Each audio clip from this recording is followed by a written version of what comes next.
I am very pleased to have Mike Corey joining us. Mike, how are you doing, and how's your family coping during this pandemic? Doing great, doing great. Thanks so much, Dave. Man, I mean, we're all hanging in there, right? We're just trying to do everything that we can. And, it's certainly a different time. And I know it's harder for others. I mean, there's some people have more time on their hands. Some people are actually working harder. Some, unfortunately, have lost their job, so there's just so many different factors and things that have, happened. But I'm trying, and I think we all are, and we all have to do the best we can with this to stay positive. As much as we possibly can. There's two choices. It's negative and all the stuff that you hear in the media that's negative, or we can choose to be positive and think, hey, you never know. I just saw some article yesterday that said, hey, there might be a vaccine, before the end of the year. Hey, okay, good. Let's hold on to some positive news and just be like, we're going to be okay. We're going to be better than okay. And so that's kind of the take that I'm trying to use here right now with everything that's going on.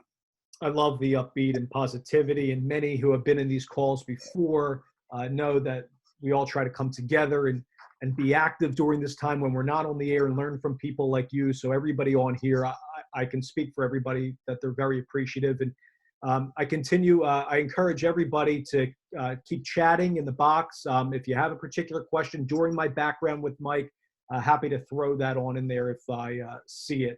Mike, before we get into the background, I want to ask you and just get your thoughts from the top. If we do reopen in a month, 2 months, many on here, wanted me to ask you, do you see yourself doing games at stadiums from your booth with your analysts, without fans, or do you find yourself, when we do get back, and I know you have experience with the Olympics and other places with this, calling games from the studio? With these Remy's, as ESPN calls them, or micros, as Big Ten Network would call them. How do you foresee this? Yeah, I mean, they're all good questions, right? I mean, I think, things change so rapidly, so if you had to ask me now with the information that we know, I mean, my brother John always gave me this great line, and he said, you can only make the best decision you can with the information that you have at the time. And I hate, like we do and we've done before, I'm sure many of us, but I don't want to be a Monday morning quarterback. You know what I mean? It's like you get two roads to take, and then you take one and you're like, oh, there's all this traffic and we should have took the other one. Yeah, after you know the end result, so you don't have to be like that.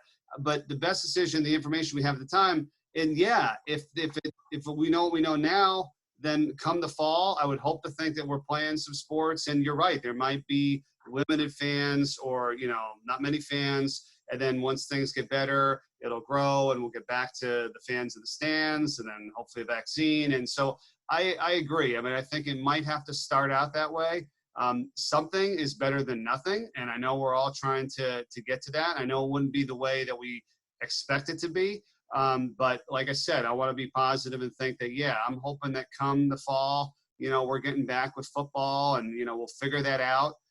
But unfortunately, sports is kind of one of the first things to cancel, and then it's going to probably be one of the, last things, so to speak, to come back, and not come back, but come back fully, because we don't want 100,000 people right now gathering all in one place. So that's kind of the situation.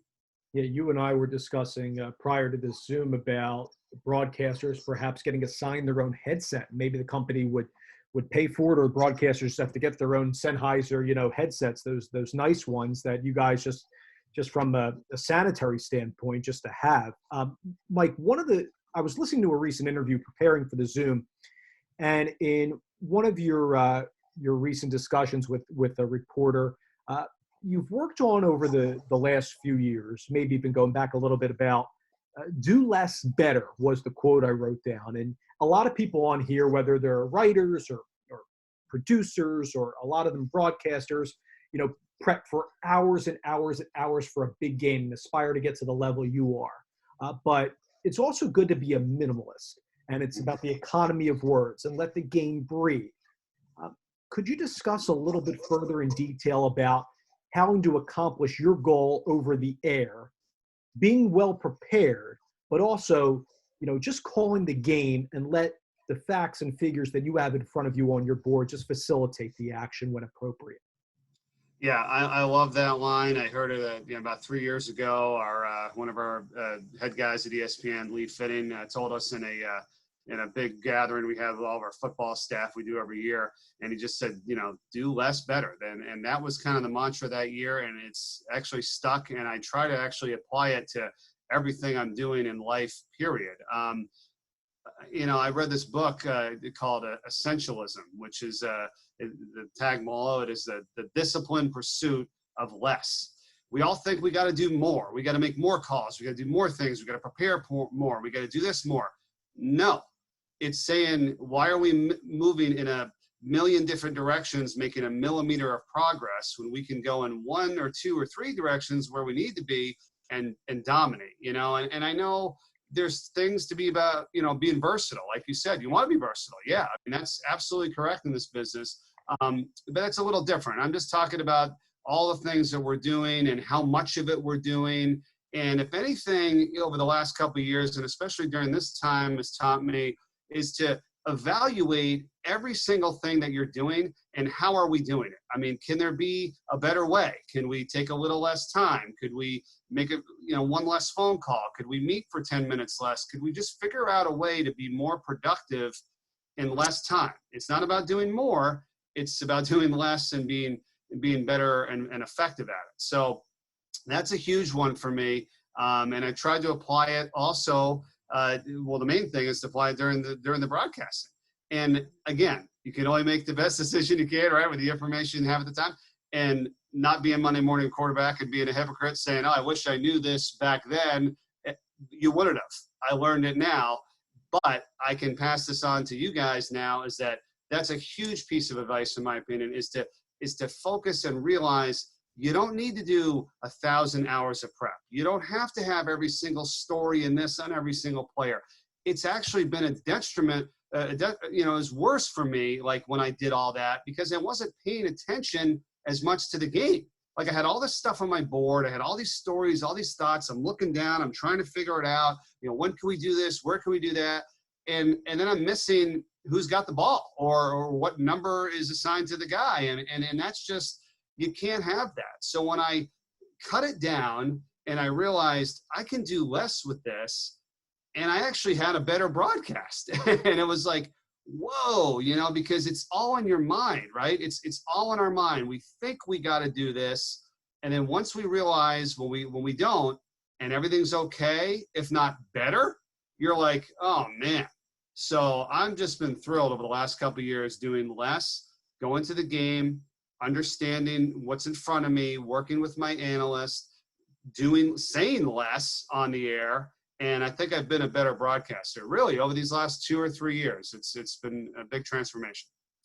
I think that's great advice. And we're going to get into how you effectively and smoothly work with guys like Mark Plansky, with Rini on football, with Mark Adams on basketball, and others. You work with a lot of different analysts. So we'll get into how you adjust with different people you're calling events with. Going into your background, what was it like growing up in Brattleboro, Vermont, southern tip of Vermont, and you're a graduate of Brattleboro Union High School. So I read that you caught the broadcasting bug in 9th grade. You listened to a morning show, Smith and Clark in the morning. What was that like growing up in that area to get your mind right to go into this business and say, hey, I'm going to go after it? Yeah, you're all over it, Dave. That's exactly the story. I grew up just kind of with my mom in the mornings, getting ready for school, and we would have breakfast at the table, and then the radio was on. It was a morning show, as you said, called Smith and Clark in the morning, and they were just funny, the little local morning show. And I'm like, I want to meet these guys, and this is really cool, And as I got going into high school, I ended up meeting a kid, and he became a good friend of mine. His name was Matt Smith, and we were talking one day, and he goes, yeah, I don't know, my dad, he's got to do blah, blah, blah. He's got to wake up early. He's got to get into the radio station. I'm like, wait a minute. I'm like, what's your dad? He's like, yeah, my dad, Larry Smith. I'm like, Larry Smith's your dad? I'm like, I love your dad. He's like, what?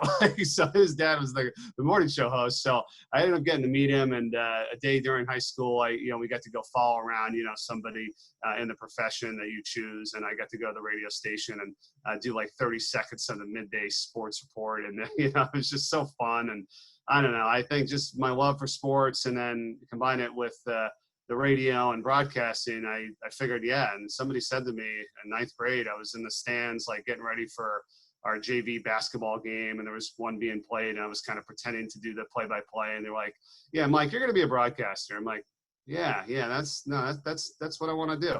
And so I was very fortunate from that time on to know. And then I went to go, search out schools that had the the broadcasting and get ready for college in that regard. But I wouldn't trade anything in the world for growing up there in Brattleboro, small town, great town, learned a lot, and try not to ever forget where I came from. No, that's great. I remember, reading that, after you go to UMass, and after that you get a job at 21 to be the voice of the Delaware Blue Hens, where you were from 1999 to 2012. So first off, what kind of experiences did you have broadcasting-wise in Amherst, or maybe you didn't?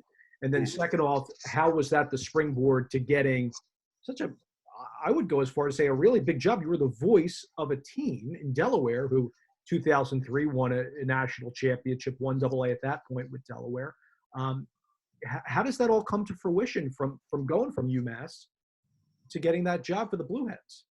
Yeah, I mean, I was very, very fortunate, but I mean, I worked my butt off. I mean, I really did. I felt like, for the 4 years when I was at UMass, I mean, I got right on campus, went right to the student radio station, the student newspaper, TV, and I was working on all those things, trying to, learn and do games. And, I remember the first semester, it's so funny.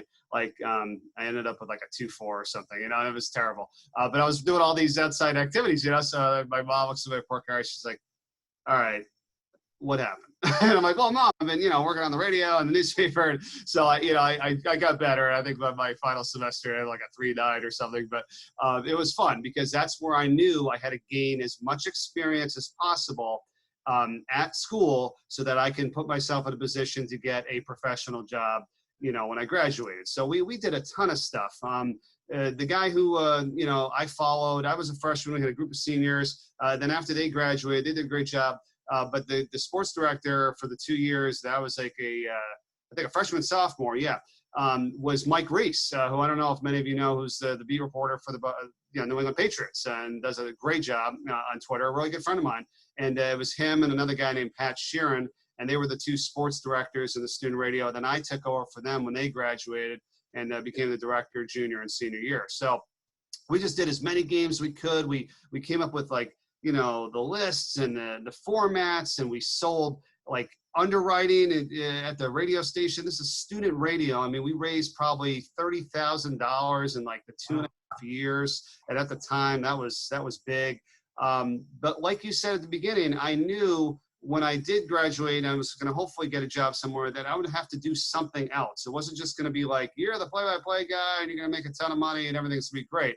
So I worked on production. I knew how to, produce commercials and work with the equipment. I engineered games in the studio, and we did everything. We did stats. I did play-by-play. I did color. And then I sold the advertising. I said, this is probably going to be very beneficial too. And so I tried to do as much as I could there, and that's what kind of helped put me in a position to get a job when I graduated. I think that's great stuff, because there's some people out there that would write to me, and I'm sure you hear it along your travels, that only want to be the announcer, only want to do football, basketball.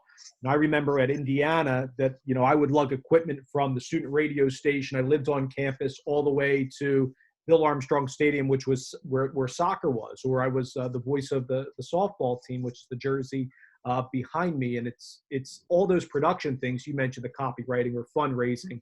I remember, having to do some of those things at Indiana. So I encourage a lot of the college students on this to listen to what Mike's saying there is, it might not just be showing up, calling the game, and leaving. Yes, when you get to a certain level, that may be the case, and you get a police escort to go on to your next game and you're catching your next flight, which I know a lot of us aspire to get to. But, sometimes you got to, just suck it up and do all those things, which is terrific. Mike, what I love in reading your story at Delaware is that the games aired, at least football and men's basketball, aired on a 50,000-watt station, 94.7 WDSD FM, which I believe was the station when you were there. So you were getting some huge college radio experience as the voice. Did that open doors on the radio side? And I know I'm jumping around a little bit, but to help you get some reps with Westwood One, eventually doing the Winter Olympics in '06 and '10, was it from that Delaware job?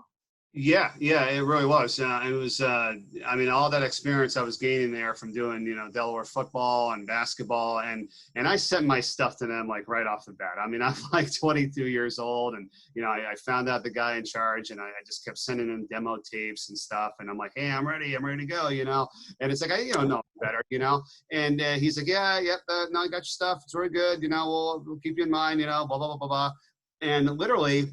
It's like 4 years goes by, and then I get a call from him one day, and he's like, "Hey, we might have a spot for you at the Olympics." I was like, "The Olympics?" I'm like, here I am, been trying to do stuff with them for years. But how ironically with it though is when you had the Olympics, of course, you needed way more people, right, to cover all the different sports. It's like they were doing national basketball and football, and like I wasn't gonna take over for whoever was doing that, I don't know, Dick Stockton or Kevin Harlan or whoever was doing it. I mean, they're all great. They're in charge.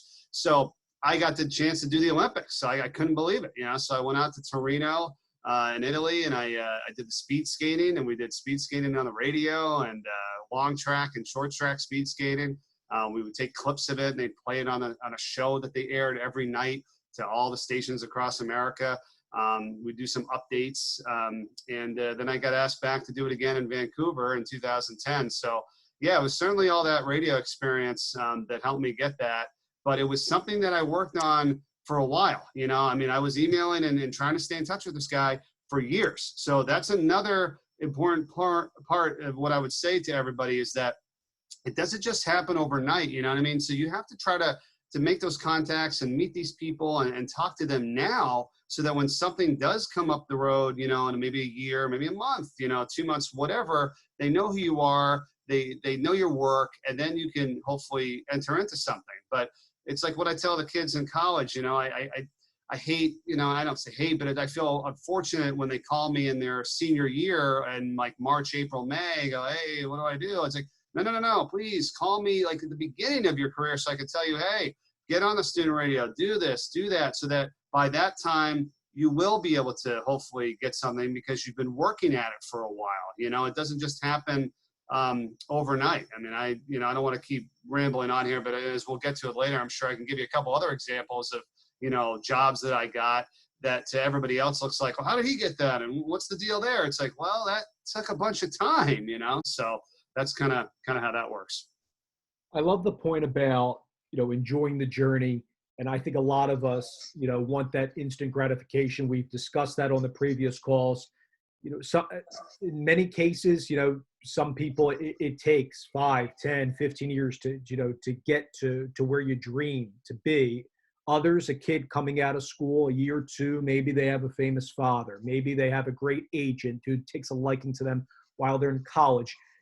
There's so many reasons, and not every one is analogous. And I think it's important for everybody to learn through what Mike's telling us here is that everybody's path's different, and to establish those connections early. Many people are going to ignore you. Some people are going to say no, but it takes that one person to say yes and sparingly keep in touch. I think that's really important. Mike, you're at Delaware for 13 years, and a lot of people, wanted me to ask you, how did you still have the mindset?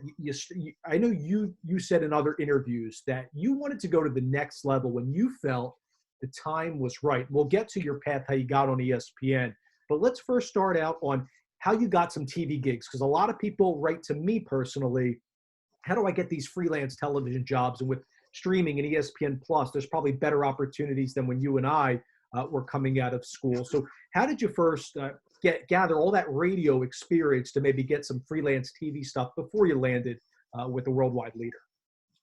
Yeah, as you said, everybody's got their own story and their own kind of war story, if you will, and how they got to a specific point. And I just want to touch on that first, because the sooner you can stop worrying about everybody else and just focus on yourself, the better you're going to be, because everybody does it. And it just does not, it doesn't help one bit. How does that guy get that job? Why is he on there? I'm better than him. No, and no. Like you just said, everybody has their own story. It all works out a certain way for some people, some better than others. but don't worry about them.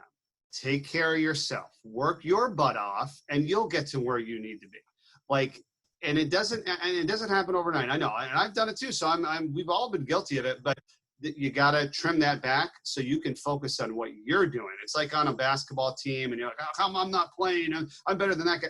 If you worked harder and you were better or whatever, then you probably would be the starter. Like I don't want to blame others or, worry about anybody else. Focus on what you're doing and get better at yourself. So that's what I tried to do. And I mean, I think, just you got to get a couple opportunities here and there. And the way it started was like I was just doing Delaware basketball.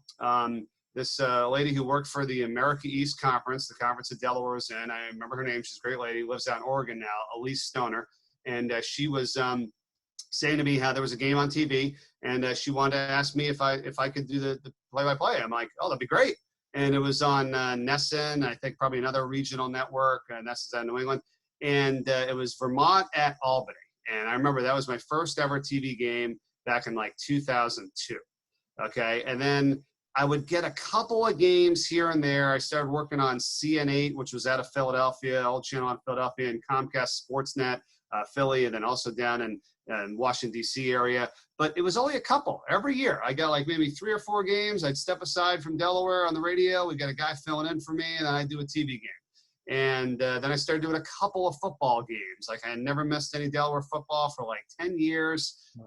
And, then I started doing a couple football games. And then 08, 09, 10 was like when I really started doing a little bit more TV, and I started doing lacrosse. I did lacrosse on Comcast Sportsnet up in Philadelphia. We were at Drexel. We were doing a bunch of different games, and we got to go to really cool venues. And that's when it all really started to get going. So I got the job at Delaware in 1999. And then, here we are. I'm talking 08, 9, 10. So we're like a good 10 years later. So that's kind of how my path was going. And then I was able to get the job at ESPN in 2011. So what's that phone call like when somebody says to you, you're going to take an expanded role at ESPN? And I love the fact that you pointed out that there's a sport in lacrosse, and I'm sure you love doing your football and your basketball, which you do now, but also lacrosse. Was that your in to getting reps with ESPN? And I know you were on some high school football games leading up into this point as well. You're right. That was it. That was my in, lacrosse, believe it or not. So I did all those games, 08, 09, 10. And then I saw this email from ESPN being like, hey, most extensive lacrosse package we've ever had, all these games. And I'm like, man, so I emailed my agent or called my agent, and I'm like, hey, look at all this stuff for ESPN. Anyway, he's like, they're already on it. And he sent my stuff to ESPN, and they liked it. And that's how I got started. And I started doing lacrosse for them in 2011, in the spring of 2011. And they liked my work there. And then I got a couple of games, like you said, high school football, a couple college games that fall, and then basketball. And then a whole another year went by. And then that's where they asked me, hey, what would it take to, kind of get you away from the radio to do this full time? And that's why I said, well, yeah, a decent amount of games. So I know I have a stable or a contract, and then I can, leave the radio station. So that's what happened. And then I left the radio station doing the games at the end of the 11-12 season for basketball. 2011 was my final football season. And I stayed on at the radio station actually selling advertising. That was my job when I first got to Delaware. It was do the games and sell the advertising. So I had a dual role there from 1999 all the way up and through 2015. So from 12 to 15, I was still selling ads on the radio station for Delaware for Blue Hens and other stuff. And I was doing TV with ESPN. And then finally in 2015, at the end of that year, I'm like, if I'm going to get any better and take the next step or go to the next level with my broadcasting career, which is all I really wanted to be doing, I got to get rid of this sales thing and just, go full time, and I did. And that's how I got going. So what is that like when you hear from these big coordinating producers or somebody from the talent office that, when you tell them, hey, I'm ready, just give me the opportunities. And when they say, Mike, we want you, and you're all in, just what's that feeling like after all those years grinding away at Delaware? and through your other cool opportunities. No, I mean, it feels great. I mean, it feels, great to be a part of the team and to be wanted and to want to do games and move up and all that kind of stuff. And, I mean, it does. It takes a little bit of time, though. That's the thing. I distinctively remember kind of 10 years into Delaware, still on the radio, saying to myself, geez, I'm like, this is great and I enjoy it and I don't want to be ungrateful, but I'm like, I do want to move up. I want to get to the next thing. And what is that? And should I leave Delaware now? And my buddy, who was our sideline reporter, one of my best friends, Dan Clark, he lives in Nashville, Tennessee. He's one of my best buddies, greatest guy. He works for Country Music Television now, produces their Hot 20 countdown. And I'm the godfather for his son, Dane. And Dan goes, Mike, he goes, you don't just leave because you leave, or now it's been 10 years, or I got to go to the next thing. It's like, just you do the best you can, you stick it out, you work hard. And when that next opportunity comes and it's time, then you go. And I'm like, yeah, you're right. And that was 3 years later, or 2.5 years later when the TV stuff kind of came in, and I said, okay, time to leave Delaware. So don't be worried. Don't get upset. I mean, again, it's easier said than done, this advice I'm kind of giving you. And you're kind of like, yeah, whatever, Mike, it's easy for you to say. But you know what? There's so many more opportunities right now and opportunities for you guys and even younger people than I ever even had growing up, that I just think there's so much positive stuff out there. So for you to feel like, hey, it's going to be okay. I'm going to make it. I'm going to do it, because there's a lot more opportunities. I mean, like I said, it took me 12 years to get to ESPN, I mean, there's obviously people that are younger that are on ESPN. Again, not worried about them, but there's more opportunities to get on TV and do stuff now than there was when, I was growing up. I mean, there wasn't even ESPNU or Fox Sports 1 or NBC Sports Network, so that's kind of one way I look at it. There's so many opportunities out there for everybody, like you just mentioned, and all these different networks, which weren't around, even, going back 10 years ago. So, right, for those of you that might not get a foot in the door with an ESPN or with a Big Ten network or a CBS Sports Network, there are other places. And also, one person told me, out in the Philly area, he wanted to be a play-by-play guy, but he was just moving up the ladder faster and going from, a top 40 market to then a top 10 market, being the local anchor and reporter. And I hear some stories like that, and he's made a name for himself being in a top 5 market that way. So it's definitely something to keep in mind. And Mike, we appreciate you giving that advice to everybody on here. On ESPN, a lot of you have seen you, Mark Plansky on Friday nights on ESPN2, a lot of times doing the A10. You do a lot more conferences as well. Football, you have a big package too, which has been great. I know you and Rini do a terrific job. Love hearing those broadcasts and the camaraderie, the relationship you have. I think Mark Adams is on here as well. I know you guys have called games in the American with each other. What's that like for you when you call games with a stable partner, let's say in football and hoops, but then, obviously, and, in my experience with ESPN, they might call you, 2 weeks before a game or 3 weeks, and you have to work with somebody you don't know. And this happens to a lot of, the younger folks on this call, where they're working with a friend or someone they see in college or first or second job. How do you have a pregame talk with these people you're working with the first time? Do you feel it out and see how it goes to the first media timeout? Dive into that for us. Yeah, no, absolutely. And hey, what's up, Mark? I know he's on here because that's a perfect example. Mark and I did this. We went out, we had a bite to eat, beforehand. I think the first time that we did a game. And, we talked about, each other's families and what we do and our background. And that was just awesome. And, he's a great friend. And, I enjoy that. He's one of my favorite to work with. And because of that, and that's what, when you hear that behind that phrase, like the deal's done on the golf course, it's like, well, do you know why that is? It's about getting to know that person for that 4 hours or whatever that you're out there and really caring and developing a relationship and then trusting that person. And then when they do have whatever their idea is, or maybe a proposal or selling, that you're like, yeah, I'm in because I know this guy and I like this guy. And that's kind of, what it was like with me and Mark and Adams, and then also Mark Plansky and Rini. I mean, you get to know them and you become friends and you genuinely care. And then that translates to on the air. I mean, I would recommend that to everybody. I mean, if you're going to be working with somebody, even not somebody just for the first time, still go out and hang out with them. Make a call. I call them up at least beforehand and say, hey,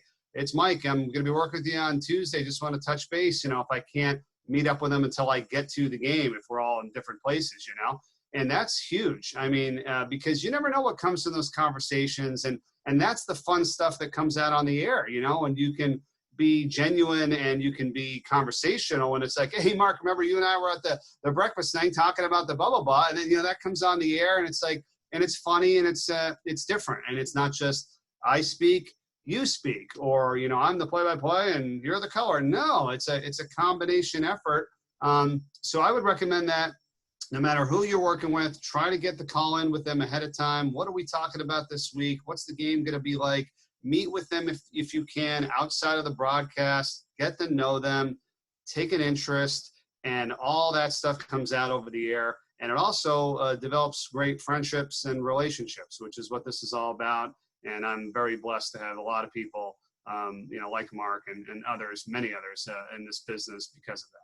This is very much a relationships type of business. And quickly, for those of you that aspire to get on TV, radio, and it doesn't need to even be play-by-play, you'll see people are watching. And it's not always when you're on the air. And I think Mike makes a great point. If you have the opportunity, and there's several on this call that know me personally, you know, it's talking about, you know, each other's lives and about their families and friends and what they do outside of work, in addition to maybe some talk about the rudiments of play-by-play and how we want to go about the broadcast. But instead of saying how you want to call the game, why don't you ask the analyst what storylines that person wants to present, and then you can facilitate that discussion. Because on TV, as many of you on here know, I really don't need to say this, but you know, on television, it's an analyst domain, and the play-by-play is essentially the quarterback or the point guard, just helping out everybody.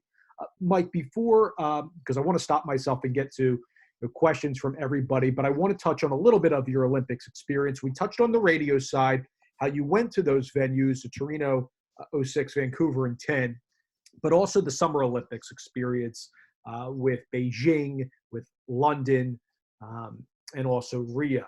And that is doing field hockey. It's a sport I know well, and I know you do a great job with that. The last one you called with AJ Malesko, done a game with her. She's been terrific on Islanders coverage on NBCSN, doing the NHL. I'm very happy for what she's brought to broadcasting too from her playing days. But how do you? And a lot of folks ask me this question. I've been highlighted several times under the Olympics type of questions. How does one get the attention of NBC and then get to do a sport like field hockey, for example? And you've done that for 3 cycles.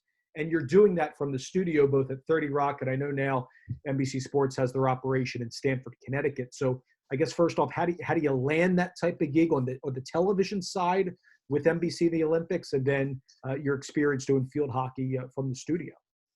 Yeah. Again, very, very fortunate, and it's like I kind of keep tracing it back to, you know, even the very beginning, those 3 or 4 years being down the door of Westwood One, getting the Olympics on Westwood One radio in 06. And then I think that kind of helped open the door as well. You know, once they said, hey, Mike's done the Olympics, you know, he's done this and stuff, and he's done radio for a while, and, you know, but he's also done a bunch of TV, and what do you think? And, you know, I'd gotten agents back in 2005. It was very fortunate they were there to help me.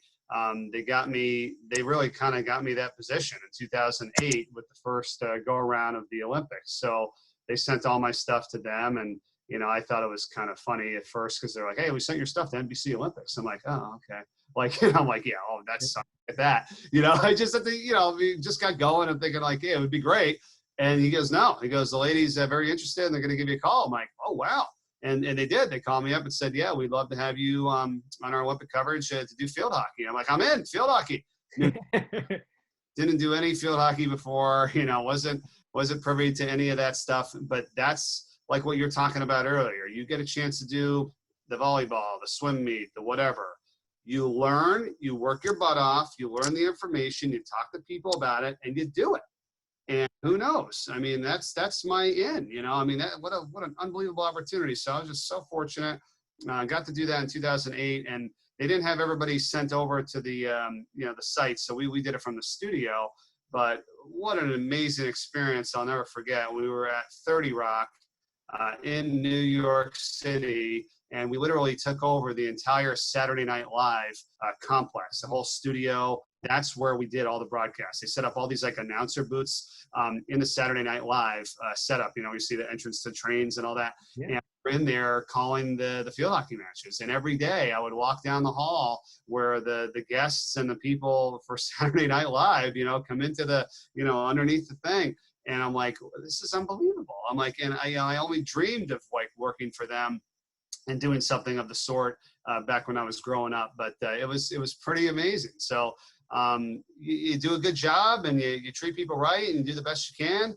And then they brought me back, and I kind of learned that, that's kind of a good little network there. I mean, again, you stick with it and you do what you can. They don't recycle it too much, So was hoping to be involved again this summer. Of course, it got moved to next year, so we'll see. And then, hopefully be back doing it again next summer. But those are just some amazing experiences. 2008 there, 2012 we were in New York, and then 2016 in Stamford, Connecticut, as that's where NBC headquarters are now. But yeah, we did it from the studio and watching it off a TV monitor, like you and I just sitting on our couch and watching it on TV and calling the action. That's great. And we know you and I have talked about this before the Zoom, and others that know me, we've discussed this too, about how more and more of these networks are doing, ESPN calls them Remy's, REMI, where the talent is at the studio. And then there's this whole other thing that some of you may not even have heard of, where Remy Pro, where the announcers are actually on site, which I think is happening more often. It's the benefit of having the broadcasters there to tell the better story and get the sights and sounds like before their eyes. But, the producer, the director, the TD, everybody's in the studio. It's just you, an engineer, and a bunch of cameramen and women that are on site. I believe that's going to be a big theme that's going to continue in this business. We're seeing those huge satellite trucks going away, Mike, which is unfortunate, I think, but, it could be a cost-cutting move, but it's also, an efficiency thing as well. Do you see that continuing more and more and becoming more prevalent as the years go by? Yeah, I do.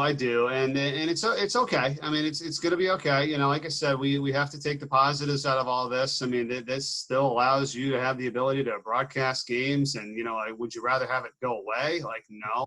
I mean, I think we all know with this time, I mean, I say to you the other day, I don't think anybody's ever going to complain about what assignment they get anymore, right? Moving forward when, everything's kind of taken away from you. So that allows them to do as many games as possible by not bringing the entire truck in operation and spending all this kind of money. I don't think we even have an idea of what it really costs to put sometimes a TV game on. I mean, it's thousands and thousands of dollars. And, from a business perspective, and this doesn't mean anything about our role and how much we should value the game. Every single game that you do, the next one coming up is your Super Bowl. Like, you bust your butt and you care about it and you do the best thing possible. And I'm not saying they don't. They're not as much as the Saturday night football game, you know what I mean? So they're not going to throw that kind of money or those things into that. That doesn't mean you treat it any less, and not that they are either, but you've got to understand the business aspect of it. It's like, hey, we're going to save money. We're going to do what we can, and we're going to get as many games on as possible. We're going to give people opportunities, and you and I will benefit. You may have to do a little fancy footwork and figure a couple things out. You don't get to see everybody all the time because in this Remy, as you said, some people are back at the station, and you're there on site, hopefully, with a bunch of people as well. And, you just deal with it. It's okay. I mean, it's okay. But yeah, that's probably, there's going to be a few more of those too, especially until we get out of this time and, get everything back on track. And I think it's going to come out even stronger than ever. You know what I mean? Like, we won't know right now this fall, maybe not even early next year. But let's just think about this. Okay, this is a tough situation when everybody's going through, but we're going to come out of it, and people are going to wash their hands more. They're going to be more diligent. They're going to do things better, and then there'll be less, I think, disease or sickness. And let's hope that is something that's great that comes out of all this. And then, we will be back to doing it, I think, the way we envision, but just better. I just pulled from my notes. You said it, and this is why I think these Zooms are awesome, getting people like yourself. Sean McDonough said very much the same thing about the Super Bowl. He had a note in his office that read the acronym EGITSP. It's the same thing I said that he told us last week, everybody, if you were on with McDonough. Every game is the Super Bowl, what that acronym stood for. And there you go. That's why I love this stuff, because you heard it from Mike there. And I don't think you're going at, oh, you got to prep till 5 o'clock in the morning. You got to do it, all day and night leading up to the week of your game. But the love, the passion, the enthusiasm you have for that particular assignment, no matter if it's you doing, a college football bowl game or the Olympic field hockey or doing Delaware, or if it's somebody doing a local high school game, to take pride. And I think people can hear, or if they can see you, they can tell if you're taking it seriously or not. So I love the fact that you just said that about the Super Bowl. I think that's wonderful. Yeah, well, well, it's also like, and not to cut you off there, but like any opportunity you have, whether say it's an internship. I remember kids just kind of being like, oh yeah, I got to copy the papers or whatever. Like, hey, look, I understand. You're not always gonna be doing the most glamorous thing or whatever that they ask you to do. But if you can't do that right, why would they want you to do something even more challenging or better? And when you get internships, like, whatever about like kind of the things they might be having you do, that's your that's your opportunity to meet these people that are on TV or that are on the radio or that you aspire to be, and ask them questions, show them your tape, take an interest, be excited to be there. Like, don't ever take that stuff for granted. You know what I mean? No, 100%. And the last thing from me, and you've mentioned this a few times, and several people wrote upon registering to ask you about agencies, and you can take this any way you want. But what the appropriate path is to finding an agent versus an agency discovering it. And there's so many young people, and full disclosure, I do not have an agent. But there's so many young people on here, and then people that are maybe in their 30s or 40s, or we have some that are seasoned veterans on this call, that feel like an agent is the only one to get you those network jobs, to you getting the Olympics, to ESPN, even some other, high-profile radio gigs. What's your take on the agency side of the business? Do you need one to get to that big-time level? I don't think so. And I don't mean that like they don't do that. I'm just saying, I'll give you this. So I was, again, beating the street, doing as much as I could, trying to get my tape out there, all that kind of stuff. I fell like into a little bit of a trap, I think, when I did get the agent, that I thought a little bit like, okay, now they'll kind of handle, or they will get me to the next thing, and we'll go from there, and I'll just do whatever I do. And I think I dropped off a little bit of staying in touch and being in the forefront and continuing to cultivate relationships. And you don't want to do that. Like, the agency and the agent is just is an added benefit and an added help to everything that you should already still be doing. Okay. And I hear people all the time, and I talk to a lot of my friends in the industry. Some are very happy with the agents. Some are very disgusted. Oh, they didn't do anything for me, and they didn't get this for me.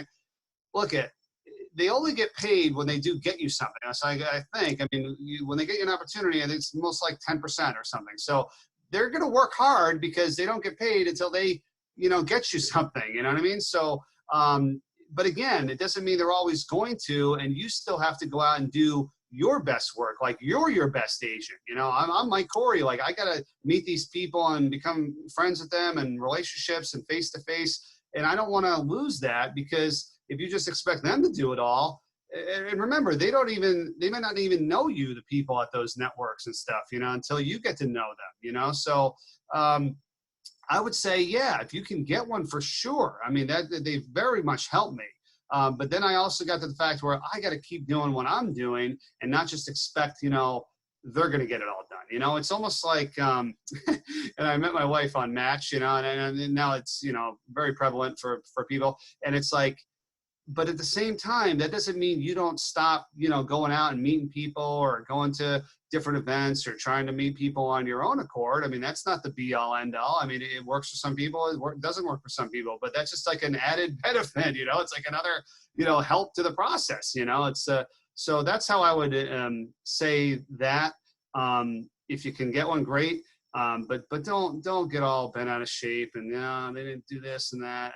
You still got to do the work. You got to put in the effort. And when you're both doing that, hopefully good things happen. Yeah, I think that's awesome advice and a take there, because it's not solely, oh, the agent's going to do all the work and you're going to sit there and hope all these gigs come in. I think you need to be your own agent, especially where a lot of you are at in your career. For somebody like me, is to cultivate, like Mike has told us, the relationships with the networks and people that are in hiring power. And yes, a lot of times I know this very well.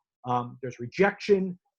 There's people are ignoring you, but I think you over the years, and if you talk with people, you find out when the right time is to go after people. For example, a minor league baseball job, not during the season, but right when it ends, maybe wait a week or two when there's not a lot doing around, and you can, put an email in and maybe keep it short and ask them first if I could send you some stuff rather than just throwing a bunch of links at them. So these are some things to keep in mind. So Mike, I'm going to stop myself there because I, of course, can go all day, but I'm going to let the people on here ask you questions. So if anybody has a question, kindly raise your hand in the participants tab, and I will get to you. So, Mike, here's Stephen Eggert. Steve, just unmute your mic. I'm trying to do it myself and ask your question to Mike. And tell us where you're calling from or videoing in from. Oh, hey, guys. Dave, thank you so much for doing this again. Mike, thank you for joining us. I'm in New Jersey right now, right around the Trenton-Princeton area. I work as a producer editor with Major League Baseball, and my other job is doing a lot of camera work, replay work, and graphic stuff for Princeton University, doing their ESPN streaming broadcast ops and stuff. You mentioned lacrosse. That's become one of my favorite sports to do as well. But my question to you is kind of what Dave alluded to about field hockey. It's really mostly a women's sport in the U.S., and you've gotten to do it at an Olympic level. I've gotten used to shooting it as well, and for me, that was probably the hardest sport to follow, especially as someone who hasn't necessarily didn't have a lot of experience with it growing up. And I covered it a little bit in college for the school newspaper, but I didn't really watch too much of it. So how would you describe your evolution with that sport, going from maybe not having a lot of experience with it, whether it's playing it or growing up with it, to doing it at this level, being the Olympics? Yeah, no, thanks, Steve. That's really cool what you're doing. And yeah, it is. It's very much different. And I'll tell you this, when I got to the Olympics, I didn't even really know there was like men's field hockey. When I got Yeah.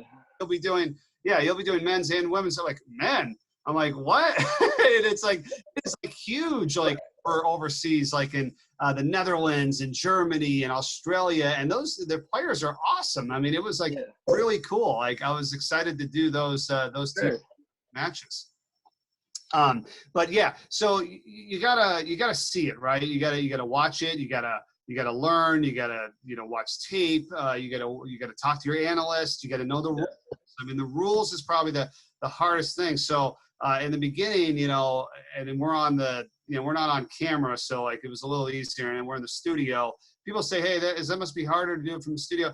Actually, as long as you could see the players and the numbers, it's actually a little bit easier because you're not distracted with like a ton of other things, because you can only watch one thing, the same thing you and I are watching. And if I didn't know the play or, what happened, I'd kind of just like, do the little, to my analyst in the back, oh yeah, that's a blah, blah, blah penalty, and then I started to get a little bit better, because you can't know everything. That's how I would to grow. But the more you do, the better you get, but you gotta do your prep and homework. Sure. Gotcha. Thank you. Mm-hmm. Thanks, Stephen. Appreciate that. Great to see you. Here's Jacob Schwartz. Well, say something about Mike Corey. Mike! Oh my God, it's my buddy Mike Corey. Hello, Michael. What's up, Schwartz? How you doing, man? How are you, my friend? Hey, Dave, and again, that I don't want to take anybody's time. And I remember we talked about this on the phone. But this gentleman and I go back so far. In fact, I've been, as you know, I've been in the business about 15 years as a PA announcer. In fact, my favorite moment was announcing a high school game on Comcast Network, and I believe it was at Ben Franklin. You were the voice of that game, and Jeremy Treatment was the color commentator. Of course, I've had the privilege of interviewing you on my podcast, Voice of Reason, at Drive for Autism. I actually was going to try to play a prank. Artie Kepner just called to let you know that he doesn't want you coming out this year. No, but we go back such a long time, my friend, and it's so good to see you. You honestly look like $1 million. And we talked last night on Facebook, and I told you I'm putting my show on live radio, 610 ESPN. So my question to you is, first off, what do you recommend of dress? Now, they're putting me on a trial run this Sunday afternoon, and they want me to look my best, but more importantly, they want to know if I have what it takes to stay at the radio station. Is there anything that you think that I should do to make sure that I'm ready, so that they know that I'm ready? What are you talking? Are you talking like literally like clothing and dress? Is that what you're saying? Well, not clothing. Obviously, I should probably dress nice, but I meant going towards when I'm on the air, when I'm doing the run. You know, I have people call in. I try to get guests, and then no dead air. I'm assuming you don't think dead air is a waste, correct? Yeah, I think, well, look, it all depends, what you're doing, right? I mean, with radio, totally different, right, than TV. I mean, and it's the same. It's very much different. I mean, if I'm doing the play-by-play on radio, you got to give a lot more description and all this kind of stuff. If it's TV, yeah, you need to back off and, let the pictures, and let your analysts in and work with them. I think, not quite, just in a broad sense of your question. I mean, just, you work as hard as you possibly can. And the most important thing is just to kind of treat everybody with respect and treat everybody right. I mean, that was one thing I want to make sure that people understand about this business, is that every single person on any broadcast, whether it's the runner, whether it's the cable guy, whether it's the cameraman, whether it's your statistician, whether it's anybody in the truck, is important. Like, yeah. They have a role, okay? And they are the ones that help make this whole thing go. So the less that you can be with like, oh, I know this, and I'm the on-air guy, or I'm the talent. I hate when they say that, like when they're like the talent, they call us the talent. No, we're the announcers. Everybody's talented, okay? So that's the one way I look at it. And when you think about that and you recognize that, you treat everybody with respect, and you give everybody a voice, and how you doing and what's going on, and you genuinely care. And I think that goes a long, long way when sometimes it comes down to, hey, who do we want doing this, Because sometimes the ability, our broadcast ability and stuff like that, it's kind of negligible, you know what I mean? Like, that's where we all said we don't want to do this. We're like, oh, that guy and this guy. Hey, we're all good, or we wouldn't be doing it, right? What set you apart? Something like treating people right and with respect. That's one thing. There's so many people, and I'll make this quickly, Dave, before the next question. There's so many people on here that have learned from people like Jeremy Treatment and people like Artie Kepner. And on behalf of everybody that's on this Zoom, I just want to personally say you are an exceptional human being, and I'm very, very proud, Mike, to call you my friend. I am honored to have known you for so many years. I was actually stunned when I thought, wait, because I've known Mike in basketball for years, but I didn't know Mike Corey, the Olympic broadcaster. And I think it's a well-deserved honor for you, Mike. And like I said, it's a pleasure to know you, to talk to you. I look forward to seeing you down the road, my friend. Thanks so much, Jacob, man. I appreciate it, buddy. God bless. Thank you, Dave. God bless you, Mike. Thanks, Voice. Appreciate it. Mike, here's Kai Dombach, who's calling from Germany. Hi, Kai. Yes. Hey, how's it going, everybody? So I am a Bundesliga announcer for Deutsche Welle, and I also do photography, and I also cover the Bonn Capitals, the baseball team here. So just a couple questions. So I have international sports experience covering sports in Germany. I've also covered sports in Japan. How can I bring my international experience to the Olympics? And when sports aren't going on, I'm also a reporter covering all kinds of things for Deutsche Welle. Would reporting on controversies such as like corruption in the Olympics hinder opportunities to cover such events? Hey, what's up, Kai? Thanks for checking us out all the way over there. That's so cool, man. No, listen, I think you definitely have a role, because I'll tell you this: when I was at the Olympics, I remember there being certain individuals from different countries either helping out with like pronunciations and rules and understanding what it's like, and then background of players and information that none of us would have any clue or at the same level as somebody like yourself, because you're the one over there like covering it and doing it. So that is very valuable. And I've actually given a couple of people, I think when we were about to do the Olympics, to say, hey, you contact this person or check this person out, because former like field hockey players we had come in and do stats for us. Like I said, somebody like yourself or over in another country who speaks other languages, they've been with us in the broadcast center to help us with pronunciations and research and background. And then also you're a broadcaster and you've done some of this stuff. So that's, again, even more, power to you. So I think that's definitely something that, people would value. It just has to be the right opportunity. And, again, we all have our own war story with it, but no, I would never undervalue that at all. And I think that's great. So you would just try to, again, when things do come back, to going again, that would be, some very good things that you could offer for sure. So I've been involved with people like yourself doing that kind of stuff. So yeah, no doubt. Mm-hmm. And what about the controversies like that surround the Olympics? Like let's say I would I did a story about it for another in the organization that I work for. Mm-hmm. What if I were to say, oh, here's this controversy, and it makes like the Olympics look bad or the World Cup look bad or another big event look bad? Would doing something like that hinder my opportunities to cover said event? Yeah, I'll say this. I mean, we all know there's been people that have written certain things or done certain things, controversial, not great, whatever, and they get all this notoriety, and then they're a big shot, and look where they are now. I just don't ever really subscribe to that, to be honest with you. I mean, I guess I just try to do it a different way. And I'm not saying that maybe you can't write a story or, it needs to be talked about but yeah, I wouldn't think that, that's a way to kind of ingratiate yourself, with certain organizations or things when you do things like that. I mean, we all know the different people out there that's kind of what they do. And I just, it's okay. I don't really agree with it though, 100%. I mean, I don't want to put you in a different direction or tell you not to do something, but yeah, I mean, the more positive we can be and the more things that we bring out where we are highlighting people and things that they're doing well and being effective, I think that goes a lot further. It might not be initially, but we don't want to burn any bridges or treat anybody in a way that we think we know, and we might not always know. Like, you might not always know the full story.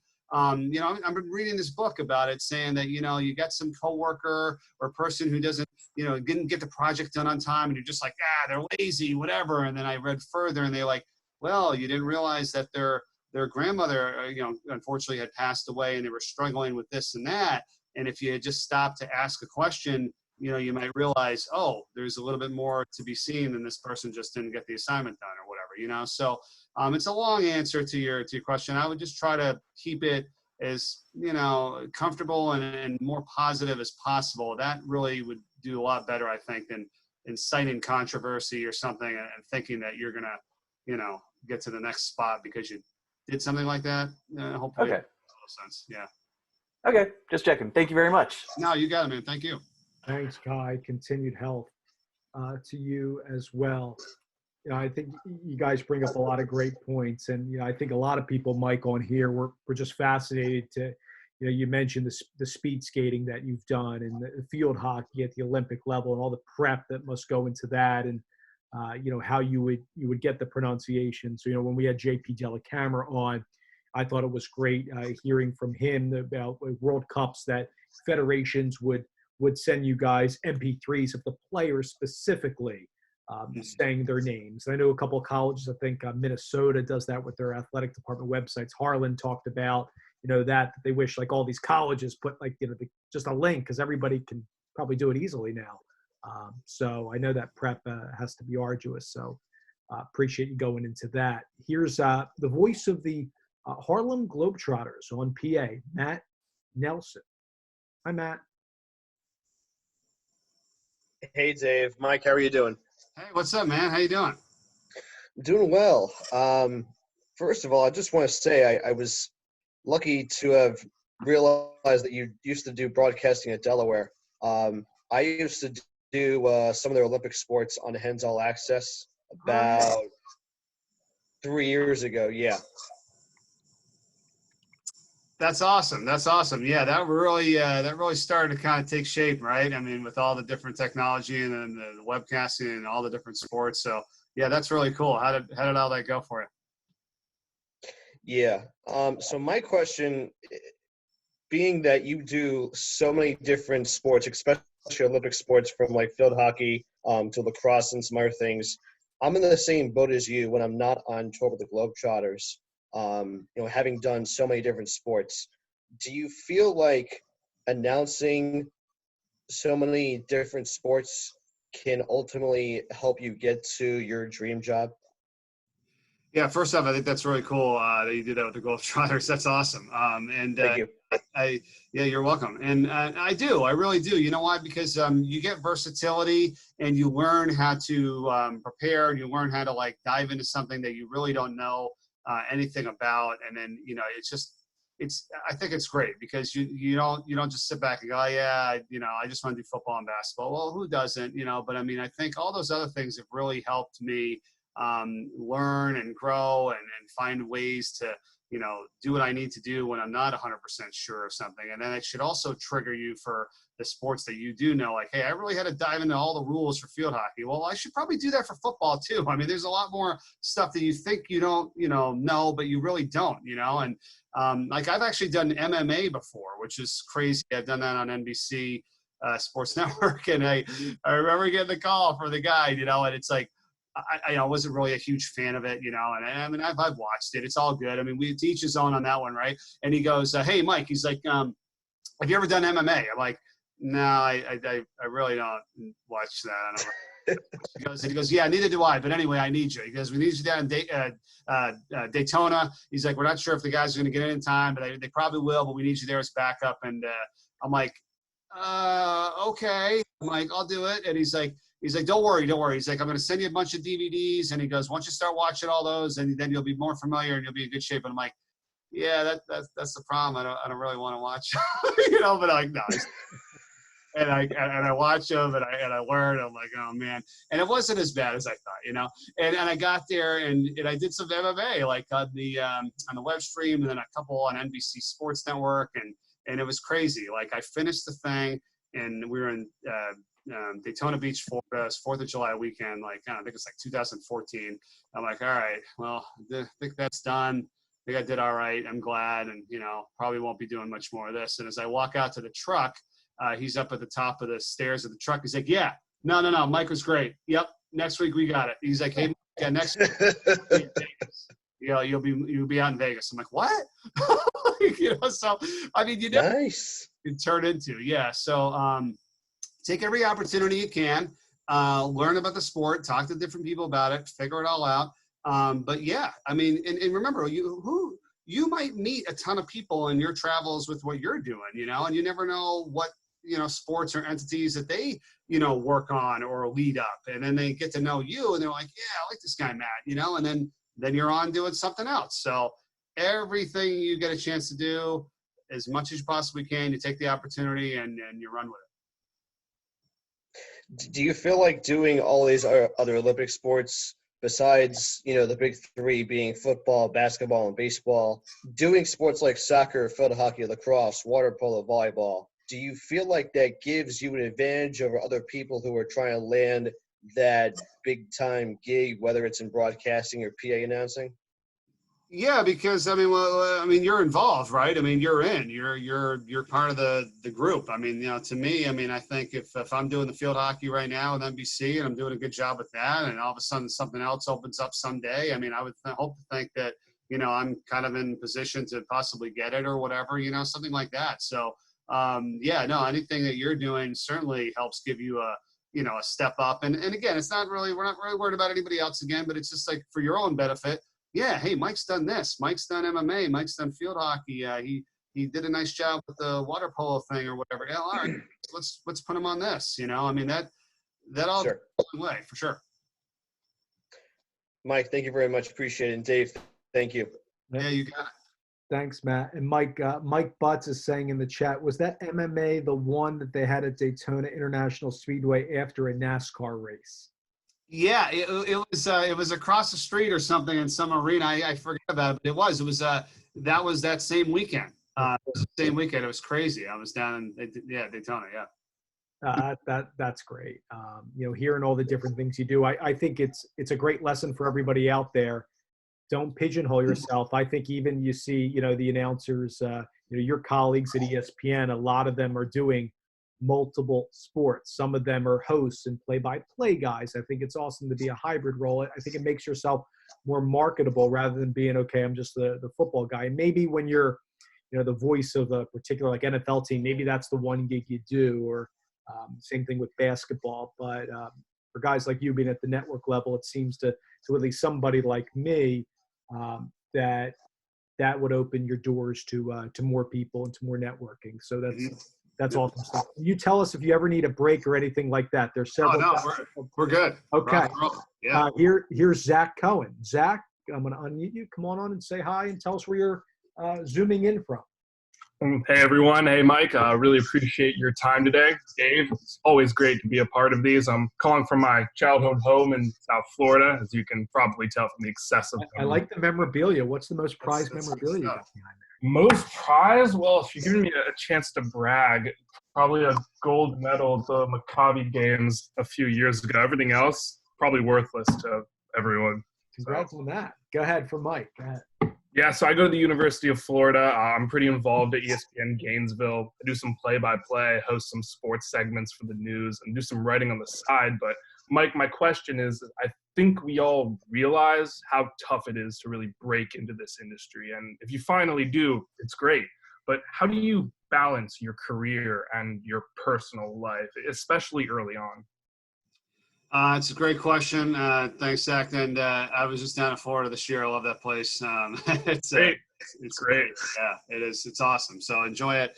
But yeah, I mean, that's a great question. I mean, it's certainly a balance. There's I think with that, what we talked about earlier with the do less better right at the beginning of this whole thing, it's really what can help. And also like when I'm home, so my wife Steph is very supportive of me with this career because, and that was one of the main things when I first got to know her, is that she never really argued or upset with whatever game I had to do or where I had to go, and she's an independent person herself. And so it's like, okay, that's a huge one because that could be a real point of contention, with people who are traveling all the time and never home and this and that. But when you are home or when you are doing your stuff, you got to be present. Like that's one thing I was like really learned this past year or last couple of years is that, okay, we can be on our phone every 13 seconds if we wanted, checking everything, blah, blah, blah, blah, blah, blah. And it just stinks. Like, and then you get to the point where if I'm home for 8 hours, but I'm interrupting, all the time and this and that, I'm over here, I'm over there. It doesn't even feel like you're there, right? You've heard that before for people, that are with somebody, hey, you wouldn't spend as much time with whatever. It's like, well, I've been here for 8 hours. Like, no, you really haven't. You haven't been present. So I'd rather like 3 hours of dedicated, you're paying attention, you're on board with this stuff and forget about the phone or whatever. And then that's a bit better than the 8 hours of uninterrupted kind of thing, So I'm just talking about a quick, like, home thing that I do to try to make sure that I'm, present for my wife. And we have a 17-month-old baby too. So that's important there. And the same thing with, just personally, like traveling and if anything that this tough situation here with the pandemic has taught me is to also like take care of your health. Like, it's like, it's always the last thing that we think about, right? Like we're so busy, like I don't have time to work out. It's like, it doesn't really make any sense, right? It's like, you're basically saying to yourself, I don't have time to take care of my body to make sure that I'm healthy. But something else is more important than that. Like, how is that even possible? You know what I mean? So it's like, I'm really trying to figure out, well, when can I do this? When can I go for a run? How do I stay healthy? How do I eat well? And it doesn't mean be crazy and on some diet. It's like, we all want to live and have fun and do what we want to do. But you got to pay attention to that. I mean, that is probably one of the most important things, is your health with all that stuff. So the balance, I think if this answers your question, is like, how much time can I be dedicating to taking care of my health every day? You know, working out, eating well. Okay. How much time do I need to be focused with my family or my girlfriend or whoever, and really, you know, my spouse, whatever, and be strong and be present with them? Okay. How much am I working on with the game and the preparation? Oh, I got to do all this again. No. We've talked about this. Less is better. It's okay. You know, so there's a host of different things. And when you can sit back and step back and try to like assess it all, you can hopefully do a little bit better in those areas. And then I think, you know, have a good balance. But it's a great question. And many times I've been out of balance and it stinks. And you got to find a way to come back to do that, because it is very tough sometimes with traveling and doing a lot of games. Well, I really appreciate that. I'm sure my mom would agree with you too. And hey, if you're ever back in Florida, feel free to connect with me. Yeah, no, I like that, man. I was down there for the Florida. I did the Florida UT Martin game this past year, so that was just a lot of fun. First time I got to call a game from there. I went there once as a fan, just way back. So yeah, go Gators. Yeah, go Gators. I think that was the first game I was in the booth too. I was producing it, so I didn't get the call, but sharing that experience there's nothing like Ben Hill Griffin on game days. No, it's awesome. It's awesome. That's cool.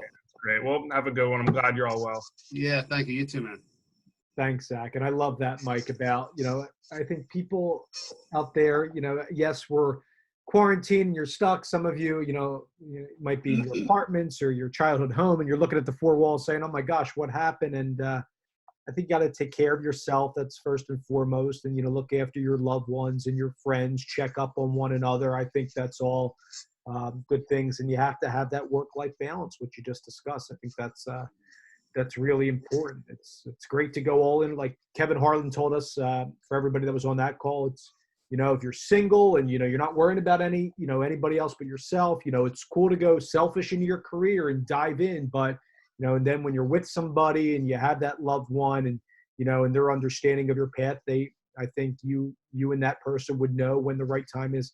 You got to go do your game, do your work, all that stuff. But there's got to be family time. No, it's a great point. I want to just add to that, because that's what happened, right? I was single and I was doing whatever, and I just took on every project, right? Everything you want to do. And the next thing you know, you realize something else comes into your life, and that's kind of most important, right? Is my girlfriend, and then now wife, and then now baby. So like everything has to change, and it's a lot harder to make adjustments and then to back down on certain things or cut things off, you know, when you got everything, you know, jammed up to the gills. And I always used to do that. I used to be like, I can get this done. I can handle this. I had like 8 things planned in like an hour, and I obviously never got to them all. Then I got ticked off. And my wife was like, Mike, you have to understand, everything takes longer than expected. Yeah. She's absolutely right. And I keep remembering that, and I'm not perfect at it, and I still work hard at it. But if you remember that, you won't jam yourself up, and you won't put 5 things into something you think you can do in an hour. So let's put it this way. Let's do 2 of these things. You know, each of them are only going to take 15 minutes, but you allot yourself an hour so that in case something comes up or it takes 30 minutes instead, you're okay. You're still in that window. And then I'll put it this way. Okay, what happens if they each only took 15 minutes? And now you get an extra half hour. You don't think in today's day and age we can kill a half an hour on our phone, Twitter, Facebook, texting people? Like, are you kidding me? Like, when I have to stand in line now, and I'm like, I was used to go, like, I used to be like, oh man, this friggin' line. No, let's go check the Twitter. Let's write an email. Let's get back to somebody. I mean, there's plenty of things you can do.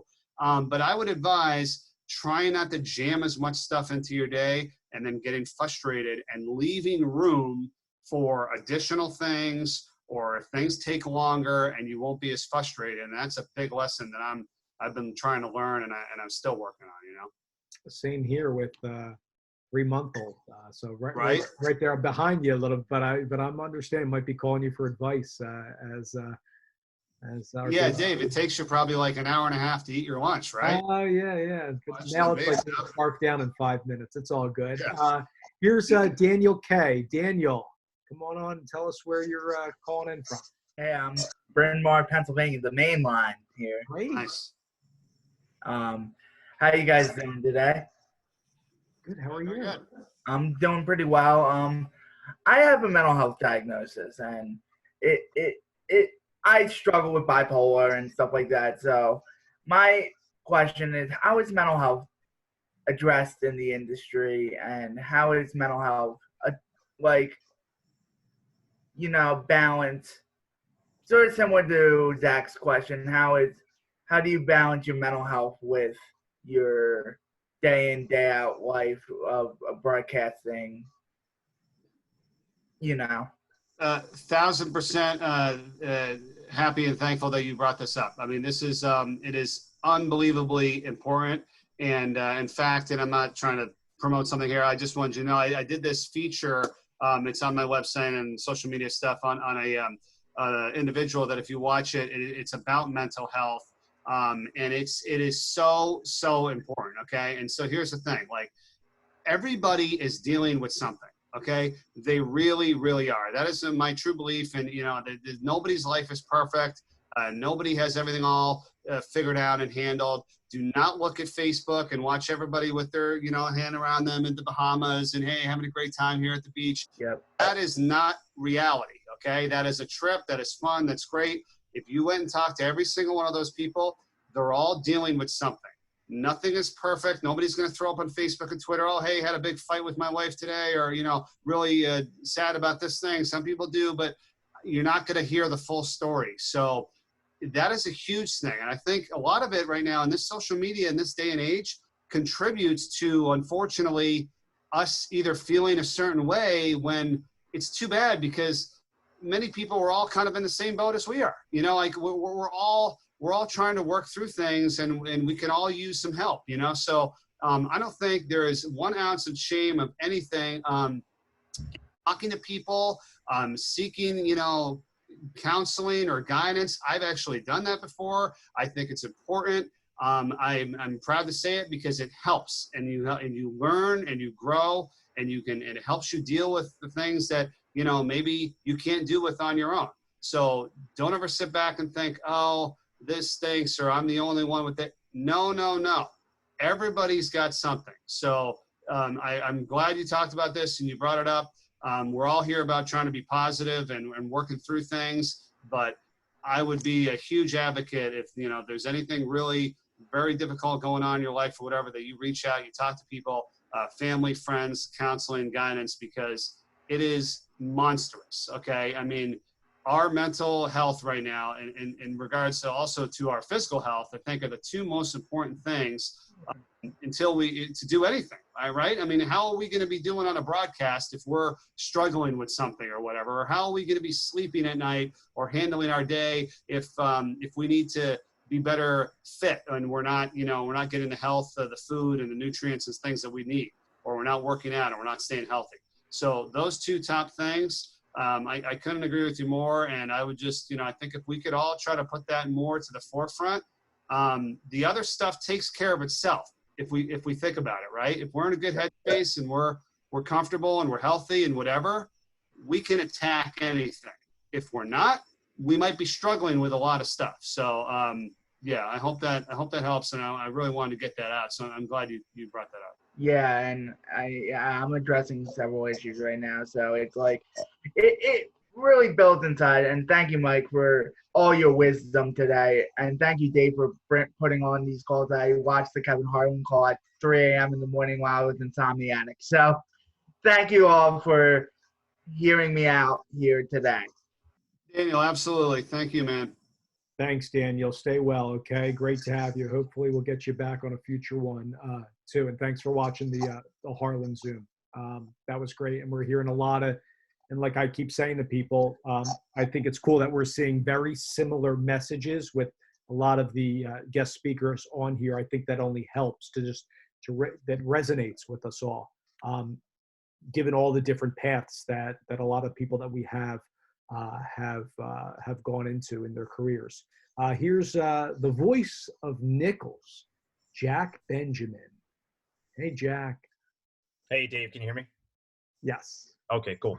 Hey, Mike, good to talk to you. I don't know if you remember. What's up, Jack? Yeah, I know you. David's in Rhode Island and David's in St. Joe's last year when I was in Charlotte. So good. Yeah, I totally remember. How you doing, man?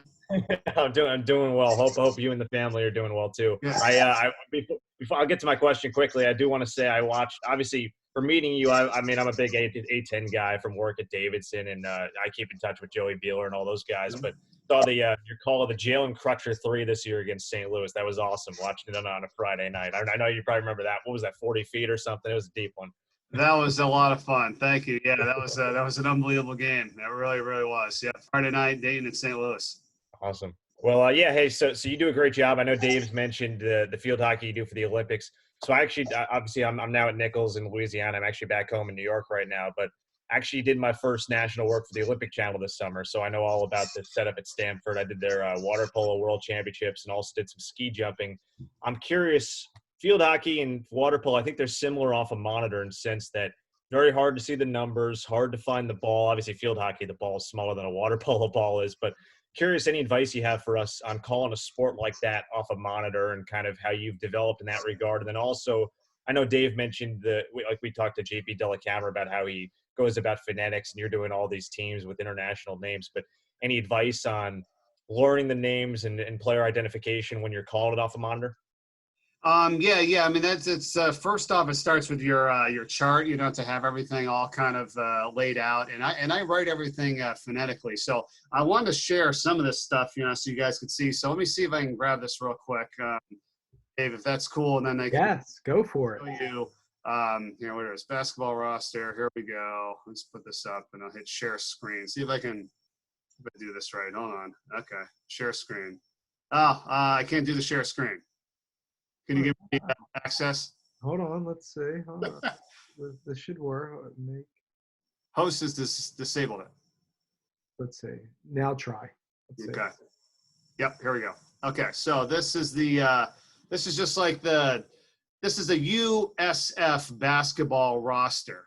So like here it is 0 David Collins, 1 Xavier Castaneda. I write everything phonetically if there's any struggle with it whatsoever. Like everything else seems to be pretty, Justin Brown, Jameer Chaplin, Antune Mari Chase. So I don't even mess around with, with the way they actually spell their name. It's like I want to make sure that I have it all written phonetically. So the minute I see it, I'm able to say it correctly. Now, sometimes if it's a long phonetic, then you go right to it and you're like, but you want to make sure that it makes it very easy for you to get the name out in a very fast fashion. So that's the first step. And then 2, you just, you got to see the players as best you can, the numbers. I mean, as long as you've got the chart there and you've studied and, you can view it, you're in no different position than everybody else. Like, see, that's why calling it off the monitor is like the same thing as like you and I just sitting there watching it in the real regard, you should know if he's in or out and to tell the audience, but you can't do much about it because you can always see what everybody else sees. So you just kind of do the best you can there. But yeah, I write everything phonetically. That's kind of the important thing. And go over that with your analysts too. Make sure everybody's on the same page. I mean, I'll tell you this, when I was doing the Olympics, like I was doing the radio for speed skating, I went over, which was right next door to me, like right on the press row, to Dan Hicks and Dan Jansen for NBC. And I went through all my names with them because I want to make sure I was calling the name the same way they were calling the name and that we were on the same page. I mean, they're doing NBC TV and I'm doing the radio, but I'm like, hey, why we all got to know and say it the right way. So that's very, very important. And if your analyst is not on the same page with you, that just makes for a bad broadcast. You're saying it one way and they're saying it the other. Not cool. It's funny. We had not a major research team like you would have for the Olympics, but we had a couple people helping us who were from different countries or they speak the language or something. And I'd hear it 3 different ways from 3 different people. So did my best with some of the names, but I guess that's all you can do. Yeah, exactly right. Exactly right. Just try to find out how everybody's going to say it and get all on the same page, Yeah. Awesome. Thanks, Mike. Appreciate it. Yeah, you got it. Good seeing you, man.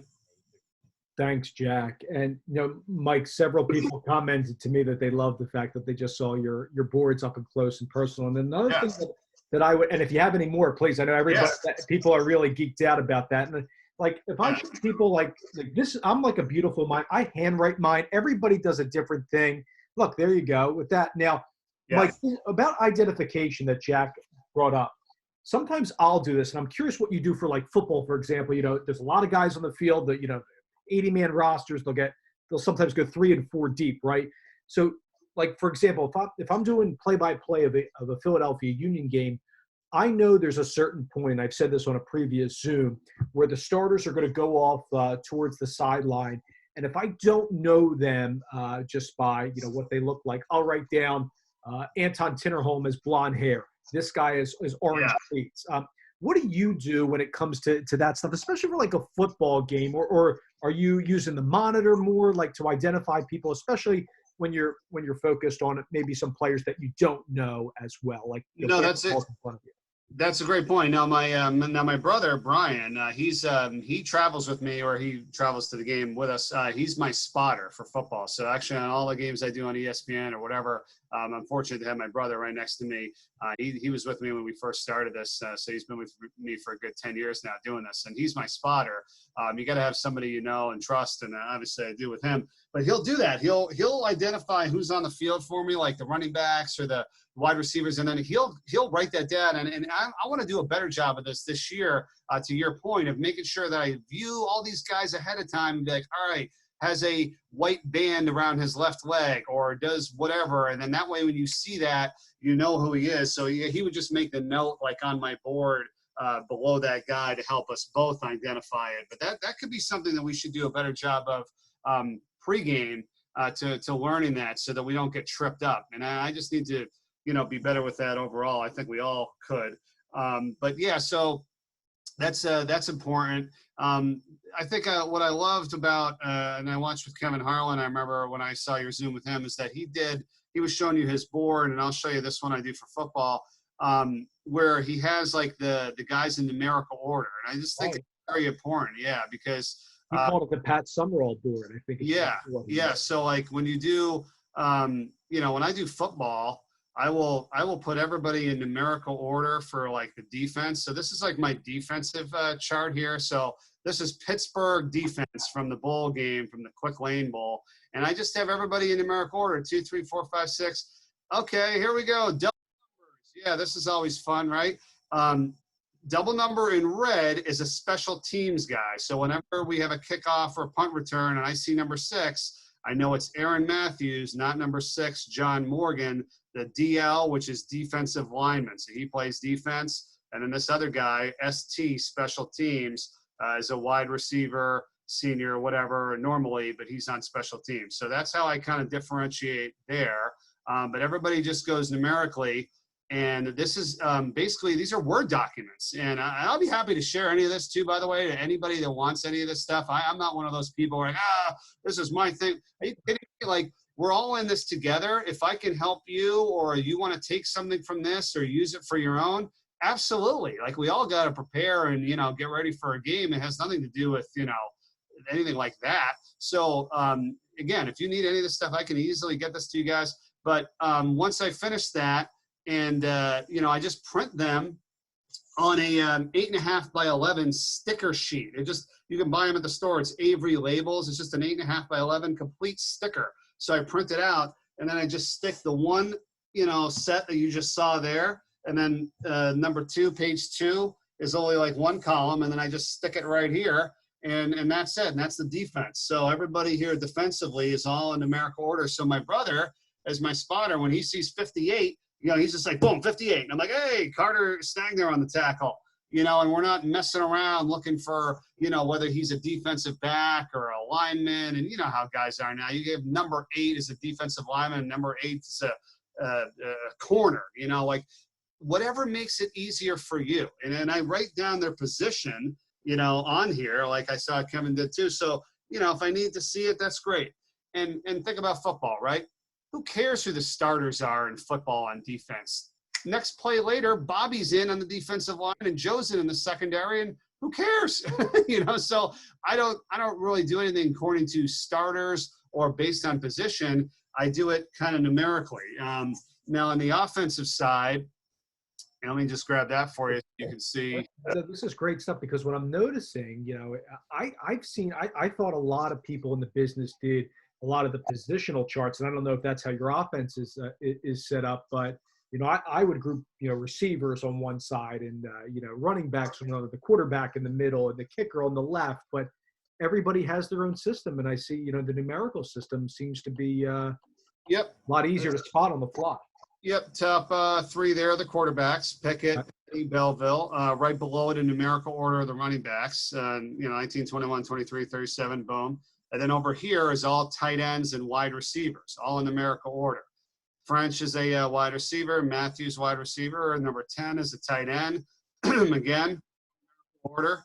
It could be even more numerical order. If you found a way to just make it go 19, or make it go 2, 6, 10, 11, 18, 19, 21. I have this grouped by sort of positions here, just so it's a little more accessible. So, but again, and then down here, these guys in gray, they're out, they're hurt, but I still have them on the board because we probably might be talking about it. Like, oh, hey, remember they're without their 2 wide receivers, Trey Tipton and Dontavius Butler-Jenkins, something like that. Yeah. That's how I do the offense, and then that just goes down here on the offense, and then special teams is over here, and this is your offensive line, and that's actually in starters and backups for the offensive line.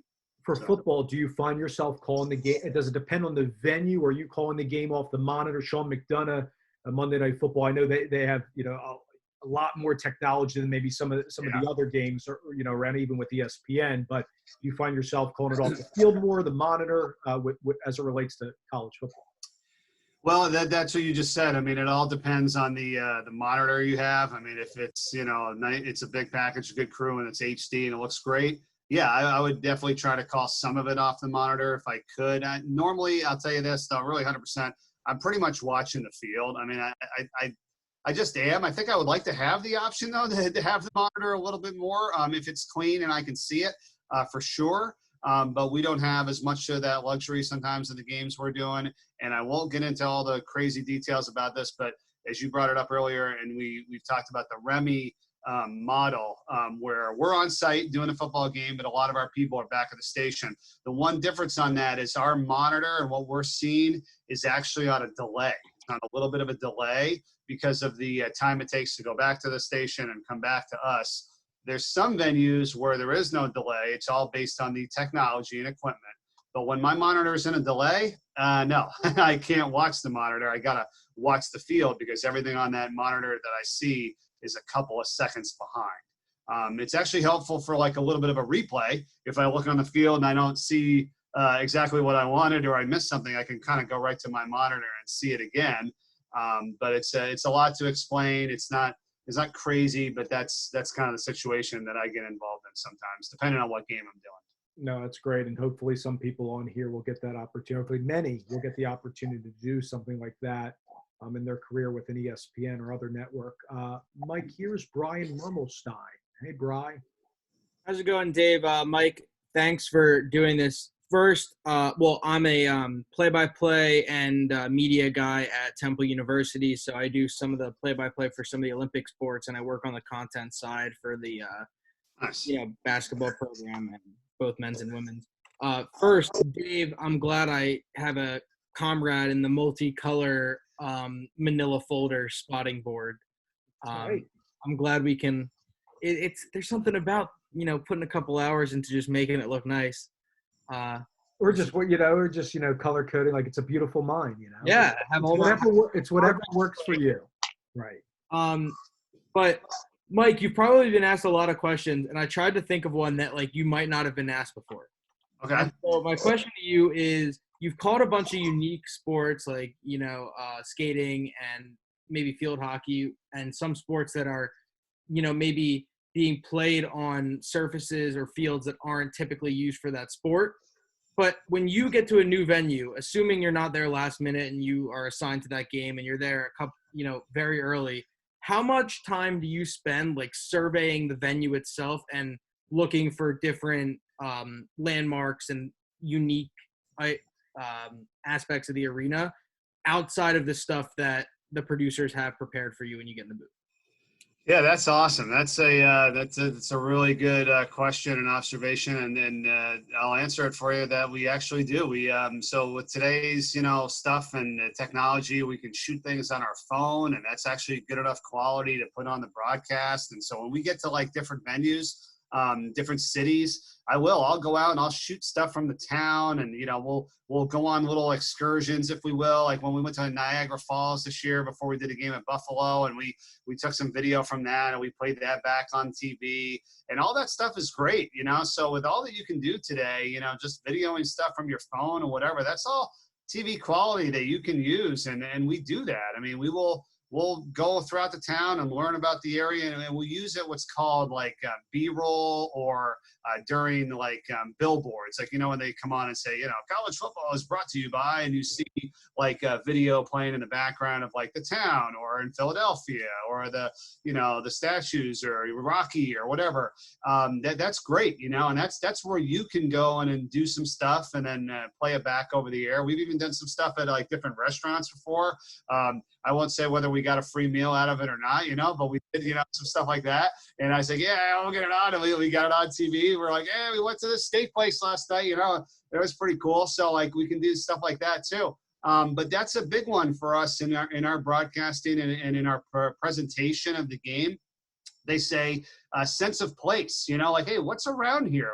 What's this all about? Is there something special, at Tennessee that the fans that might not always know about or that have never been there before? So yeah, we go into the stadium, and we'll also take some stuff around the stadium and to check out the field. And you also familiarize yourself with the whole venue as well. So like when you're on TV or radio, where the clocks are and where the situation is. And, some things are very different. There's some stadiums that I don't know how this is even possible, but like the scoreboard, is on one of those, the reader boards, and it'll actually go away. I'm like, well, the hell's the score? So you got to find out, what this place is all about, but not only for yourself on air, but, just for the fans and in general. You can do a lot of cool things. But that's a great question. So take advantage of that and do that when you get assigned a game wherever you are. Thanks. And I guess just a quick follow-up. What's like the most unique venue you've ever been able to call on? Not your favorite, the most unique. Oh, geez. That's tough. Yeah, I got put on the spot on that. It's so unique. Geez. Yeah, I mean, I don't know. I think like football wise, I really have to kind of think about it. Basketball, I mean, I kind of like some of the smaller, like intimate venues. I mean, I think like I don't know, this is a really good answer to the question though, but like say VCU and Richmond, I mean, they've had like 120 something sellouts there. It's 7,500 fans. They're there before every game, like an hour before. It's just a really cool atmosphere to be a part of there. Football, like Cincinnati, I really go to Cincinnati. I mean, they have a 40,000 seat stadium. It's packed every time. It sits like underneath the main level of like the ground, the ground. It kind of goes underneath, and it's just like a really cool venue, and it's always packed. I know I've enjoyed doing that. I'd have to think of a bunch others. I wish I could have thought about it right off the bat, but yeah, it's a good question. And I think of it later. I'll come back to you on it. But yeah, I enjoy those more than I enjoy the big stadium ones or like the indoor arenas. And like, hey, you got 20,000 fans, but it's like, yeah, but not always. And is there other venues that like have a little bit more character to them? But yeah, I enjoy those. Yep. Thank you. Got it. Thanks, Brian. That was a great question. One that I find myself, Mike, doing it when I did one football game, was Bucknell Temple this year. It was the first week of the season. And, when I've been in the Lincoln Financial Field, obviously from the Philadelphia area before, but I'm finding myself looking at the clock and what things they do at an Eagles game that's different from a Temple football game. And I think that was a really crucial point that Brian brought up there. That was awesome. And the fact that, yes, over billboards and over, other things that you're voicing, they're showing in the background all the sites and the cool things on campus in the town. And it's cool to tag that with something if nobody has a note on that. That was awesome. Yeah, I agree. I love that. Here's Corey Nido. You guys might have some connection here. I believe Corey is one of the voices of Wilmington for the Blue Rocks. Hey, Corey. Hey, Dave. Thanks so much, Mike. Appreciate you hopping on. I'm actually part of the Delaware Blue Hens broadcast team as well. Working with Scott Laskin for 3 seasons now. So I could tell you that your spotting boards are alive and well still in the Delaware broadcast booths. When I fill in for the men and women's hoops, or for the men's side, I should say, Scott forwards me his charts, and he uses the same format that you do. So it's pretty cool to meet you after hearing all the great things that Delaware faithful have said about you. Corey, that's awesome, man. Thanks so much. I appreciate it, and I'm glad you brought that up because I better give the. I appreciated it very much. Scott is the one that told me how to do the defensive guys like numerically. I mean, this is basically from a suggestion from him. I was thinking to myself, and again, this is what I'm talking about. Like you do something one way all the time, and you're like, this is the way I always do it. And then he told me, he goes, well, why don't you just put them in numerically? And I'm thinking like, yeah, like is it okay? Like it's for a minute I had to think about like why. Like, yeah, of course it's okay. Like now it's easier. I just see everything numerically, and I love Scott. Scott Klatskin, who Corey's referring to, is the one who took over for me when I stopped doing Delaware football and basketball on the radio. Really one of my best friends, just a go-getter, a great guy. And he was coming up through the ranks at the student radio station in Delaware, and I could tell and know that he wanted to do this. And like when you find people like that, you kind of just give a little bit more to them because that they're really in it and they care and they want to be successful and they value everything you got going on. So Scott, I'll always be friends with him, and he's one of the best. So I'm glad you brought that up. Yeah, it's been a pleasure working with him. So my question for you is, I guess when you first kind of started, obviously in the Philly area, you got the Delaware gig and you were able to kind of do some other freelance stuff. Were there any challenges that you had trying to get those gigs in a top 10 media market? You're looking at other gigs at CSN Philly or different spots where you need 5 to 8 years at national markets. How were you able to kind of parlay that into just bypassing it where you're able to get some freelance stuff on top of the Delaware gigs? Yeah, I mean, that was very, it was just, again, I think I had that one TV opportunity and then I just, kind of banging down the door of the guys up at, CN8 and Comcast Sportsnet in Philadelphia, just saying, hey, give me a chance or give me a shot. You're right. Sometimes you just need somebody to kind of do that for you. Like, I mean, I didn't have hardly any TV experience, it was student TV at UMass, and I didn't do as much there on TV. I did a lot of radio. And then I only had that one game I think I got when I said back in 2002. And then I just kind of got one, they were able to give me something, a basketball game, and then I got to do another, and, I worked with it. I tried to get better. I tried to meet with them as much as possible. I mean, and that's just kind of how it goes. I mean, like everybody kind of has their own, war story, like I said, with it. And I brought this up, and I want to talk about this because this is how I got my first job at Delaware.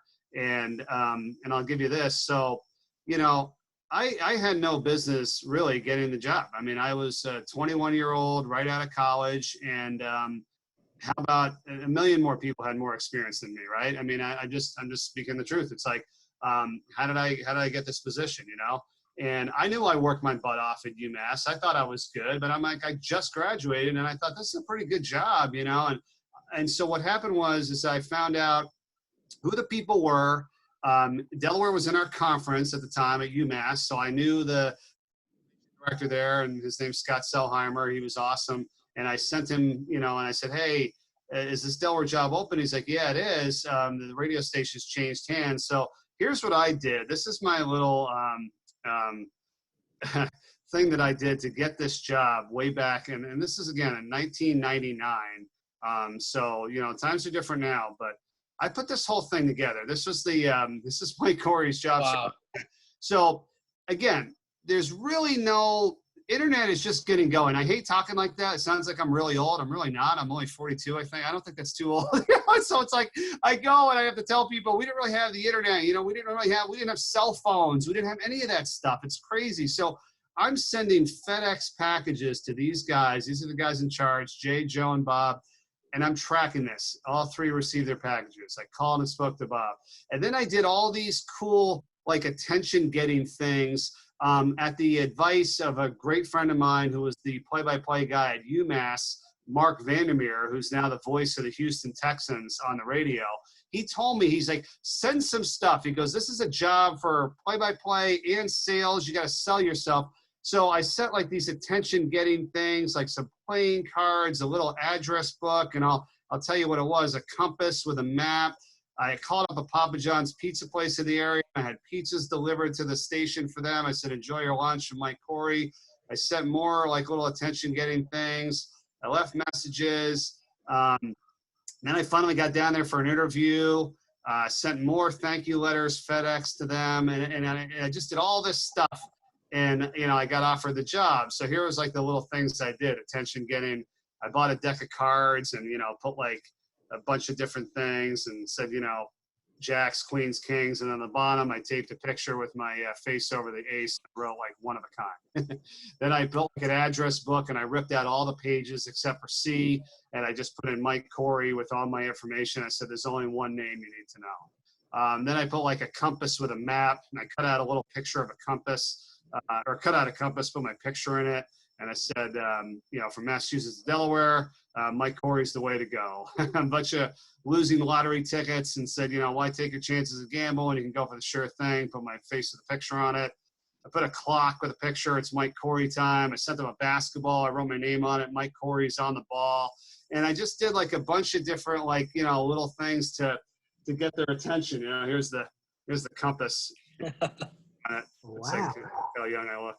That's pretty cool. But, you know, and then I still have the CD. You know, back in the day, it's a CD. I said CDs, you know, Mike Corey. And then on the back, it's got all the track listings from all the different, you know, stuff I did. And, you know, it's, I mean, it was just an awesome time. I still have the envelope from like my job search in '99. And it was, I just flooded them and I did everything I possibly could. But that's what you kind of did back then. You know, you had CDs, you had FedEx stuff, you called, and I found some creative ways to get their attention. And they were like, you know what? It was a rock station. They wanted somebody young, a go-getter, a sales guy, and I just happened to fit that. So I just wanted to put that out there for some things that you can do that maybe still work today because people aren't expecting packages. They're not used to things. All they do is get flooded with emails and calls, you know, so that was kind of a way to stand out, and that's what helped me there.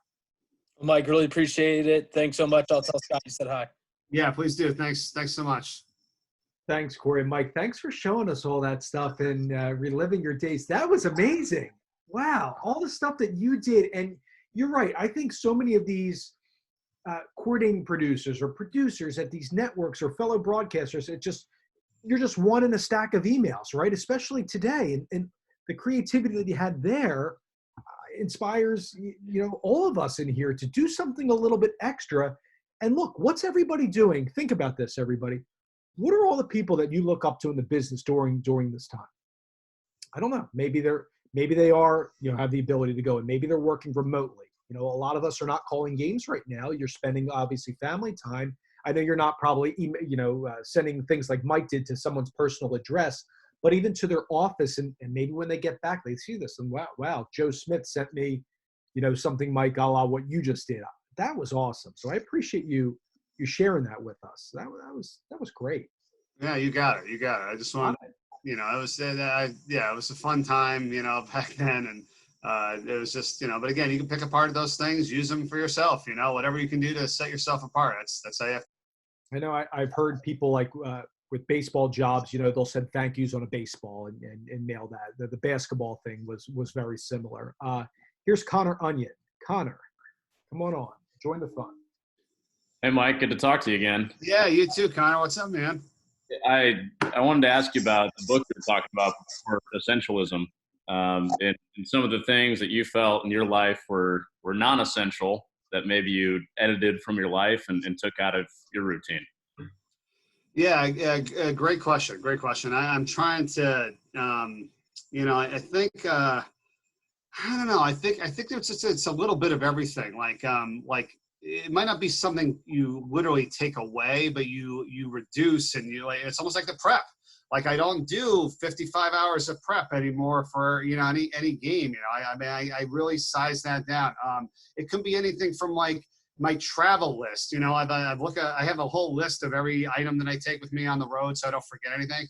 And I print it out every week and I just check it off to make sure I have everything with me. It might be revising that to make sure that I don't take as much stuff with me and I'm not bogged down by different things I don't really need. It's, making sure that I'm spending the quality time at home. Like, what was I doing there? It's like I was all over the place, checking my phone in it. No, I'm spending 3 dedicated hours because this is the time I have right now with my wife and daughter. We're doing that. So essentialism is, in the book says, it's really, the disciplined pursuit of less and less better, but it doesn't mean always like, taking something away or, it could be. But I think also, it gave examples about, bosses at companies where they had the ability to not be in every meeting or call 15 different people. And it might be people in your life, or unfortunately, that take up time, that just call you to bitch about things, and it's really not helpful. You know what I mean? And you have to, in a nice way, say, hey, well, no, I'm not going to do that right now. Or you don't pick up the phone all the time. That was another thing I used to do. I pick up every call, every email, whatever. And you know what? It's okay. Like, people today don't get back to everybody right off the bat. It's not a problem. You get it in your mind. It's okay. Stop wondering what you think they were doing or why they didn't respond. There's so many reasons behind it, so that's another one too, is to do that. And like, yeah, you just have to take inventory of everything you have going on in your life and recognize and ask the question, like, why? That's why that book was helpful, because it says it asks the question why. So here's another one, like the example of like your clothes in your closet, right? We all know, we all have this, right? You go to your closet, you got all these clothes. You don't wear these 3 shirts, right? You never have. You haven't for forever, for years. And you look at it and you're like, am I going to wear this? Like, maybe, I don't know, maybe down the road. I don't know, get rid of it. No, the book in that specific example gave you the right question to ask. Like, do I love this shirt? And then you're like, no. So I get rid of it. I donated it. I got rid of it. And that's the way it is. It's not about like, well, I think this could be good. I'm not quite sure. No. Have a Warner for 2 years. It's sitting there. It's taking up space. It's better for somebody who, needs it, and donate it to a place, so it helps you ask the appropriate questions. I don't think we ask the appropriate questions enough. And until you do, you make adjustments and you make changes, and it just makes your life better. It was almost like that thing where Corey brought up with, when he mentioned Scott. Scott told me to put the numbers in numerical order. I was thinking to myself, like, question, like, wait a minute, I need to be able to access these guys as quick as possible and in the easiest fashion. Am I doing that right now the way I have it structured? No. How do I do this better? Boom, numerical order, and I have it look back. Like, if you look at everything you're doing and you can ask that question, why am I doing this? What is this for? And if the answer is, well, that's how we've always done it or whatever, that's a horrible answer. Like, I've done that to people in my company, and I've asked questions that say, wait a minute, why do we have to come back from break and always do it this way? Well, that's how we always do it, or that's the way it's always done. It doesn't have to be. Like, I've come up with a couple ideas, I think, in the last couple of years to change things around on broadcast and try to come up with creative ideas, and you all can too, because it doesn't have to be done that way. Like, somebody said it, and then you don't realize why it's even still done that way. So just take inventory of everything you're doing in your life. I think if you do it that way, you'll find ways to make things better, maybe eliminate some stuff, maybe save some time. And isn't like a little bit better than not doing anything at all? So I think that's what's been helpful for me. Very interesting. Thank you. Hey, you got it.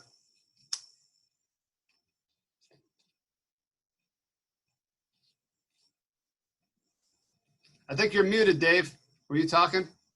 Oh, I'm usually pretty good up until like 2 hours in. Of course, that happens. I saw the red. Here comes Tom Benerbo, a terrific stats man. I'm sure you've worked with Tom, and he has a question for you. Come on in, Tom. You can't say it, Mike, because you worked at Delaware all those years, but that is the smallest one of the toughest boxes to work in as a for a TV game for sure. Oh, I could say it. Yeah, it's terrible. It was terrible. I knew it. Okay, I'll hold you to that. Good to see you, Mike. Last year we did the high school lacrosse together. Unfortunately, it didn't happen this year. I was interested with one of the comments, especially about the family dynamic. I've been married 27 years, 2 kids, and been doing this only in the last 12 years more intensely. And I think one of the things about the family balance thing, Mother's Day weekend's coming up soon, right? And for those of us who do stats and lacrosse and stuff, the NCAA tournament, works through the month of May. And my wife and I always made a plan for Mother's Day not to celebrate Mother's Day on that Saturday or Sunday, because I'm usually going to do games somewhere, first round NCAA tournament that weekend. And usually we have Mother's Day on that Friday, for instance. So you gotta think creatively about making time for your family in terms of that week and how it works. So just that's an aside. Hey, my other question was, with all the different sports you do, what's your priorities in working with your stat man per the different sports? Yeah, and Tom does a great job, by the way. We've worked together a few times, or many times, with stats. And with that, I like to always try to go over the information, with you and the other statisticians that I work with ahead of time, so that you are on the same page. Yeah, and you know what's coming up. And what I like you do, and I know others do, is that you write out some stuff ahead of time with like cards, and you have them. And then I've read it before and I know it. And then when something in that situation happens, you hand us the card, you hand us the stat, and we're all over it, because like we were waiting for Dave to catch of the game and now he's got 1,000 catches. You already have that written out ahead of time. You already have stuff done. And you got to talk to your statistician about his methods and what he does too, because everybody's different. They may have like a little whiteboard, and they may have little notes they pass, and they may have like hand signals on stuff. And you got to make sure you know what that person's is, so that you're not, you understand during the game what they're trying to tell you. So I always go over everything with my stat guy ahead of time. If I could do it in the hotel or the day before, I like to do that, rather than just showing up, on site. Sometimes we meet a lot of guys, that day, which is understandable. But I do that with the, the stage manager who hands me the cue cards for promos. I do that with my brother, my spotter. We go over the whole board before every game. So no, your point's taken. You really got to go over these things and get on the same page with somebody ahead of time before the broadcast, so that you're not in the middle of the game and being like, what's he trying to tell me? Well, and also, I want to make sure you can read my handwriting too. Yeah. Yeah, because Paul Burmeister said I had the worst handwriting he's ever seen, and we still got through the broadcast, but it happened. The other one, I find it interesting with the spotting boards, because I spot football too, and I like, as a spotter, I like the numerical but by position, because if your background's in the game, having played it like I did way back when, I like watching where they are, because then I can anticipate by looking at body types, numbers, where they're positioned on the field, that if the guy gets up and I only see half the number, but I know the area where that guy's playing, I can make the choice on that much faster. Yeah, everybody's got a different way. I mean, I you're saying, but I mean, I think sometimes, like, if a guy makes a tackle at the line of scrimmage, like, oh, that's probably the defensive lineman. Like, oh no, maybe there was a safety coming up and blitzing on the edge, and he dives right in and makes the tackle. So that's why I don't even put it in that fashion anymore, because guys play all over the place, and it might even be a quarterback that comes up to make the tackle. So yeah, it's funny you say that. It's funny you say that, because I did the Jets. I'm doing Jets radio now for Bob Wischusen as his. Great. But the funny thing is, like, sometimes a guy will be so far, like Deron Payne, Jets Redskins game this past year, was making plays 20 yards downfield. Yeah. And the first time he did it, I was like, I'm not sure he really did it. It was like, you got to be kidding me. And then, he did it, and I was like, yeah, Bob, trust me, he made a play 20 yards downfield. So. So I've seen all kinds of different spotting boards.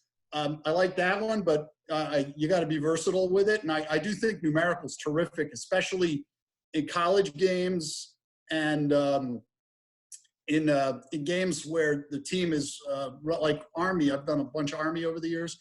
Army does 12 running backs in a game. Oh, Yeah. So numerical is definitely the way to go, especially with you'll have the triple numbers now. It used to be double numbers. Now it's triple numbers with offense, defense, and special teams. No, you make good points. No doubt. No doubt. Pleasure to see you, buddy. You too, man. Thanks a lot. Be safe. Stay safe. Thanks, Tom. And Mike Sanil told me, who's also on this call, and this is sort of breaking news. It's been going on for the last 30 minutes. The Little League World Series has officially been canceled for this summer. So that's not good. And I know a lot of local baseball organizations here are, I guess, everywhere are on hold. So hopefully we'll get back to that in 21, that stinks. Mike, so we have I see 5 more coming in, if that's okay. If you need a break or anything. No, we're good. Okay. All right, here's Nick Mategna. Nick. Hi, Mike. How are you? What's up, man? How are you? Good. I've been a big fan of you for a long time. I do field hockey as well. Oh, cool. Thank you. Yeah. That's awesome. It kind of makes me feel good because I do soccer and lacrosse and college volleyball. I work for Villanova University for our TV network, Nova Nation All Access. And I've been there about 15 years plus. It's a lot of fun. So I like what I'm doing. It's great. And it's funny. I think people understand that I do soccer, which has become very popular. But when I do field hockey and I do some college football, I think once I got a question, why are you doing field hockey if you're doing college football? I said, well, I get the opportunity to do all this fun stuff. So it's a good point about trying to make every game seem important. So I guess that's one question. How do you make field hockey become respectable amongst the masses, right? Because it's not a men's sport, and I think it deserves more respect. And when you are doing the Olympic field hockey, talk about describing the action without not ruining it for some fans where you're not there. We're here live in England. Well, no, we're in New York. How do you talk about the sounds and sights when you're in the studio? Yeah. First off, I'll attack the 3 things real quick. But yeah, I mean, every game is important. You want to understand your audience and know who you're actually broadcasting to. So it's like, in a regular game, like maybe you're doing, for Villanova, you know who the fans are, you know who's kind of paying attention.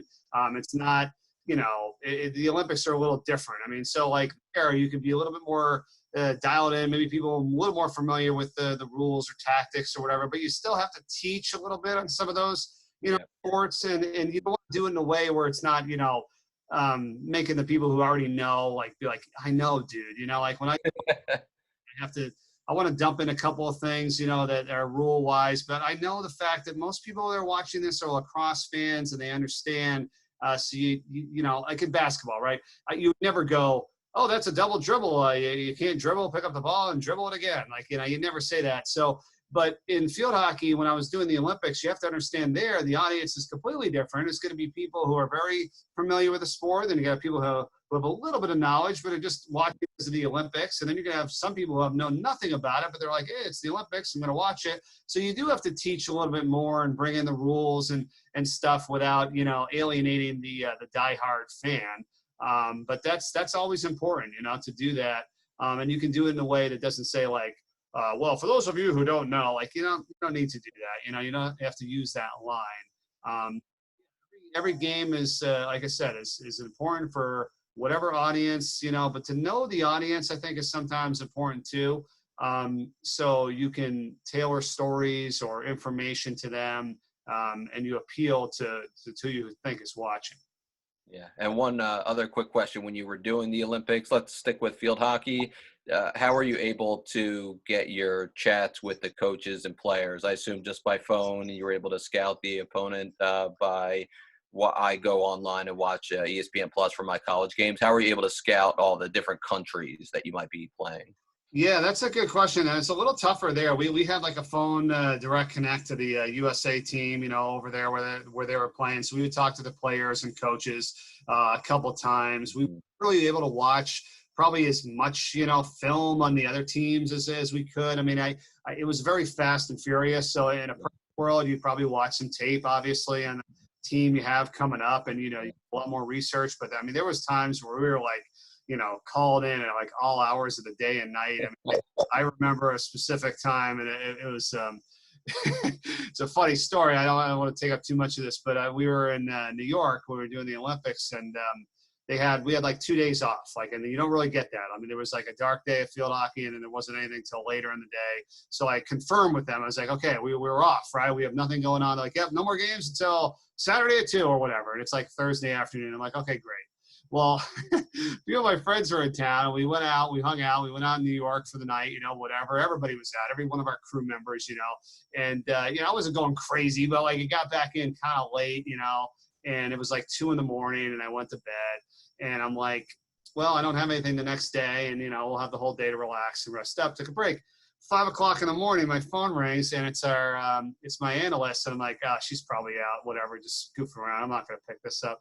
I'm like, and then another call comes in. It's our producer, and she's like, Mike, and she leaves a message like, Mike, it's Jenny. We just got called in to do the 5:30 a.m. Field hockey match or 6 a.m. field hockey match. There was a problem with boxing. Something's wrong. Get Missy, get in your car, get down here, do the match. I'm like, and she's like, oh yeah, by the way, Netherlands, Korea, bye. I was like, holy cow. So I'm like, serious? I'm like, so I call my analyst. I'm like, Missy, could you just get this call? She's like, yeah. Like, what are we going to do? She's like, we got to go. I'm like, all right, maybe downstairs, 10 minutes. I'm like, all right. Like, I went in the bathroom. I threw water on my face. I'm like, I got downstairs like 5:15. She's like, where you been? I'm like, it's been 5 minutes. I'm like, let's go. We get a cab. We go over to 30 Rock, and we show up. It's like 5:30 in the morning, and we're going on the air at 6 a.m. for the Netherlands, Korea. And like, we haven't done Korea yet, and we haven't had a chance to. We had the Netherlands, I had the roster and all their information. Okay. Like, all right, we just got to get the names down. Like, we just got to get the Korean names down. Yep. Go. And we start going through it, like, Wang Chang Hu, it was just hilarious. So we finally got it like handled, and then at 6 a.m. and I'm just like, Netherlands, Korea here from the Olympics, and we went off and we did that match. But like, I'll never forget like getting a call at 5 a.m. for a 6 a.m. match and having to get down there. So not always do you have the preparation time to watch all the stuff you want to watch and do the things you got to do, but we had a little bit of connection there with some people to get the rosters and watch a little video and talk to all the USA people. Yeah. That was an experience I'll never forget. Yeah. And finally, for that last second game, were the names for those two rosters, like pronunciations, were they sitting there when you got to the studio? Well, we had it all. Like already typed out. Like I had every roster for every team typed out before the Olympics started. But yeah, we hadn't done them yet. Yeah. To make sure we had it all down. Got a little bit of work. Yeah. Okay. That's crazy. Yeah. Thanks, Mike. I really appreciate it. Yeah, you got it, man. Keep up the good work up there. Thank you. You too. My buddy Ryan Fan, and really one of my really good friends in the industry. He's a great guy. Yeah. Thanks, Nick. That's a great story you said about the Olympics. I remember, a couple stories like that with field hockey as well, where you show up and you think it's going to be this team, and then something happens. There's a weather delay or something where I guess you would have some more time to prep, and then you have to go in and call, another game and something. Sometimes you will have to call events with little prep at your disposal. And Mike, this was one thing I wanted to ask you about when you did your high school football games. Like a lot of people wanted to know, how would you go about preparing for those games, or would you stick to more of the names and numbers? Do you have a chance even to talk to high school athletes because of kids versus college? You have maybe some more you have more time to talk with those people if you get in the day before. You talk with coaches, SIDs. You don't really get that in high school. So what would you do as far as prep goes on a high school broadcast? It's a great point. It was definitely more difficult. I mean, I agree with you 100%. So I sympathize really because I've done all this stuff that, I think a lot of you people and then, upcoming broadcasters have done or will do or have done before. I mean, we've all gone through this, and it's not easy. Like it really was pretty much just about the names and numbers. You're absolutely right. There's not a lot of background or story information. Like ESPN would send out a thing for the kids to fill out with all the information, like their favorite food or this or that. But again, it's not really broadcast worthy stuff. You know what I mean? Like you don't really do that. Like, oh, there's Bobby and his favorite food's pizza. It's like, who cares? Like, that was another thing like that I took from ESPN one year, and I said, what the heck is this? Like, it was like a 3-page thing with all these questionnaires that no kid at 16, 17, 18 years old is going to sit there and fill out effectively. And I ripped the whole thing up and I threw it into one page. I was like, here are the questions we need to ask them. If it's limited stuff, they'll write it down, they'll answer it, and maybe we'll get some important things or valuable material that we could use on the broadcast. So that was just another way of, like I said earlier about, well, this is the way we've done it. We have. No. Like, fix it, make it better, make it more effective. So that gave us a little bit of stuff about the guys. You're right. We never really went down there and talked to a ton of the kids. Didn't really have that opportunity. Called the coaches on the phone ahead of time, got as much information as we could about them. Tried to find some beat writers in the area that cover the team, to call and ask them about some stuff. And then a lot of stuff in the broadcast is just additional things about high school football in general, like recruiting and how this team ranks, and graphics about other teams and players. And so it's a more than just that game, if you will. You had to really step outside of that game a little bit and add some more stuff, because if you don't, it is a little difficult. You're on an island a little bit where you don't have as much information, and it's a much harder broadcast to do. I think we all aspire, and myself included, to do the biggest games someday where it's actually very easy compared to some of the other. Like, think about how easy it is, and I'd say easy, but easier to do like the NFL compared to high school football. Like, in fact, if you can do high school football, you should be able to do the NFL. Like, we know all the guys ourselves anyway. We're just the game and the team, and we already know the numbers, like half of them, So that's actually easier compared to this stuff that a lot of us are working on, where we don't quite have the information. So it's a lot harder. And also, it's important that's a great message that you're telling everybody is that, you got to work your tail off. And for those of you that are on college campuses or first and second job, one of the things that I know, Mike, you've taken pride in your career, and certainly I did when I was at Indiana, and that was being seen, going to practices if you can, if you're in the area. I often, for basketball, if I get assigned a Philly game, which I often do, I've done Temple a lot. I'll still try to go down the day before if I can. If I can't make shoot around for whatever reason, or shoot around's the only time that I can go, I make sure to be there. Or if I can't be there, I'll call the head coach. In this case, Aaron McKee or Fran Dunphy in the past. Same thing for Drexel. I'll go down and ask Tuberosa, hey, Mike, can I come down and watch practice? Like, sometimes you can gather things there if, obviously those are poor examples because they give you a lot of stats, but especially with high school, I really like what you said about writers, not just reading stories, but if you email these reporters or even call them on the phone if they're in the newsroom, it's a great idea to learn more about the teams that don't get a lot of coverage. So that's great stuff. I appreciate that. No, you got it. That is definitely something I would do too. And I do that as well with football and basketball. You got to get there early. You got to get there the day before. If you can, again, that's my job where I'm at right now. But if you're able to do that, that's where you gain valuable information, practices, talking to coaches. They're a little bit more relaxed. You grab the players then. Game day's tough. Game day's very tough in football. You'll get zero access in football. Basketball, it's just so much easier because they're all on the court. I could go up talk to people then. It's great. But you got to just recognize, where and when. But a great point, Dave. Try to get out there early to do those things. Yeah, no, thanks. And here's Norman Locke. Hey, Norman, thanks for your patience, by the way, too, to the 4 people I see left that have a question. So thank you. Hi, I'm Norman Locke. I'm a radio broadcaster in Lafayette, Louisiana. I have my own Sunday morning show, The Morning Lock-In, and I also do Acadiana High School football on Fridays from 6 to midnight. My question is, I've been in the local broadcast scene in Lafayette, Louisiana for about 5 years. I just graduated in May 2019, and I'm trying to move up in markets or diversify myself with television. I used to be a campus correspondent for the Sunbelt Network, but they dismembered that program for whatever reason. So I'm just trying to see what's the best steps to diversify myself to get to that next level in my career from being entry level to, I guess, kind of a veteran? Mm-hmm. No, it's a great question, Norman. I mean, and I get it a bunch. I mean, I try to talk to a lot of, people throughout the year when they send me like their tapes or information and that kind of stuff. And I wish I had like the, here are the jobs, or here's how you do it. But what I do know is that I think you want to try to get in touch and stay in touch with as many people as you can with what you're looking to do. So like, you're trying to get involved in the TV, or you were with the Sun Belt Conference. And I've been down to your neck of the woods too, by the way, with some games this year, is call up the sports information directors, at every one of those schools.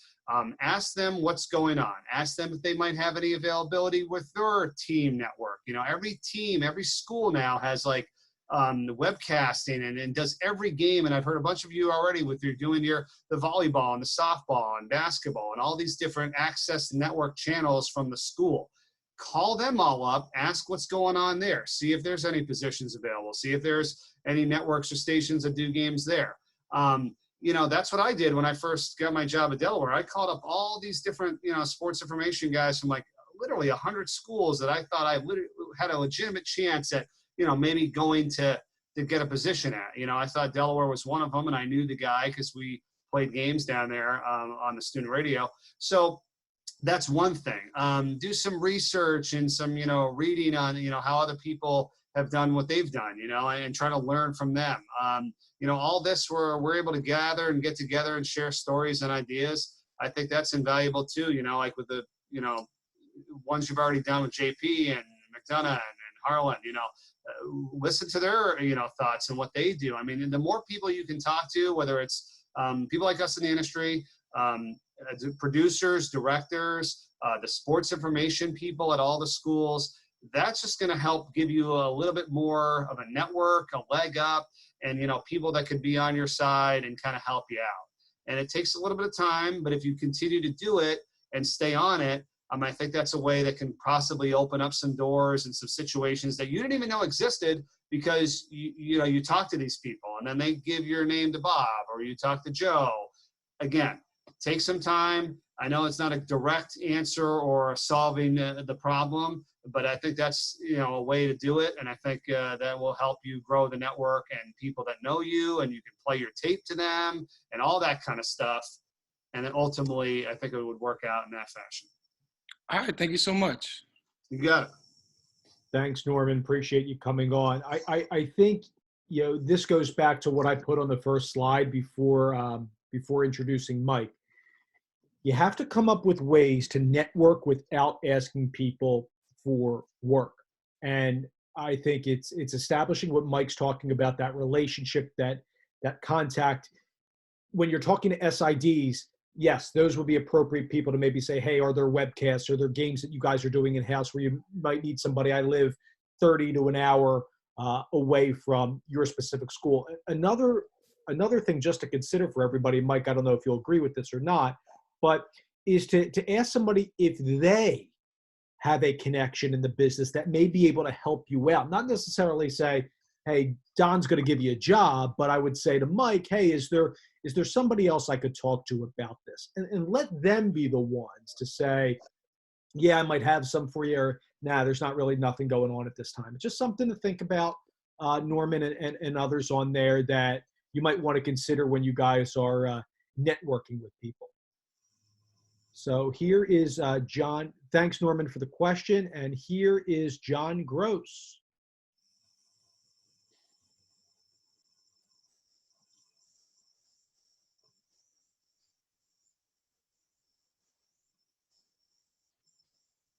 John, you're on if you can hear me.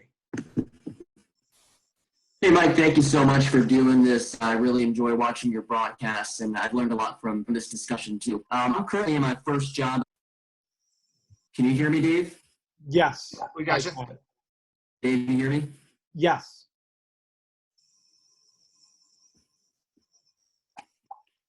Okay. Okay, Mike, thank you so much for being on today. Really appreciate it. I'm in my first job at a college right now as the play-by-play broadcaster at UNC Pembroke. And I'm curious if you could put yourself back in your shoes when you first got out of college, a year or so out of college. What are some things that you know now that you wish you knew back then about fundamentals, about play-by-play, or about the industry in general?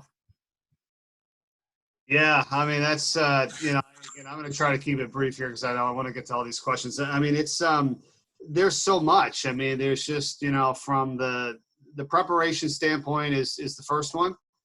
To not over-prepare and not do more than you think you need to do. And it took me a long time because you actually have to be okay with it. You know what I'm saying? When I went from radio to TV, radio, I was used to calling every single play, Leno top of the key, Johnson right side, into the post, shoots and scores.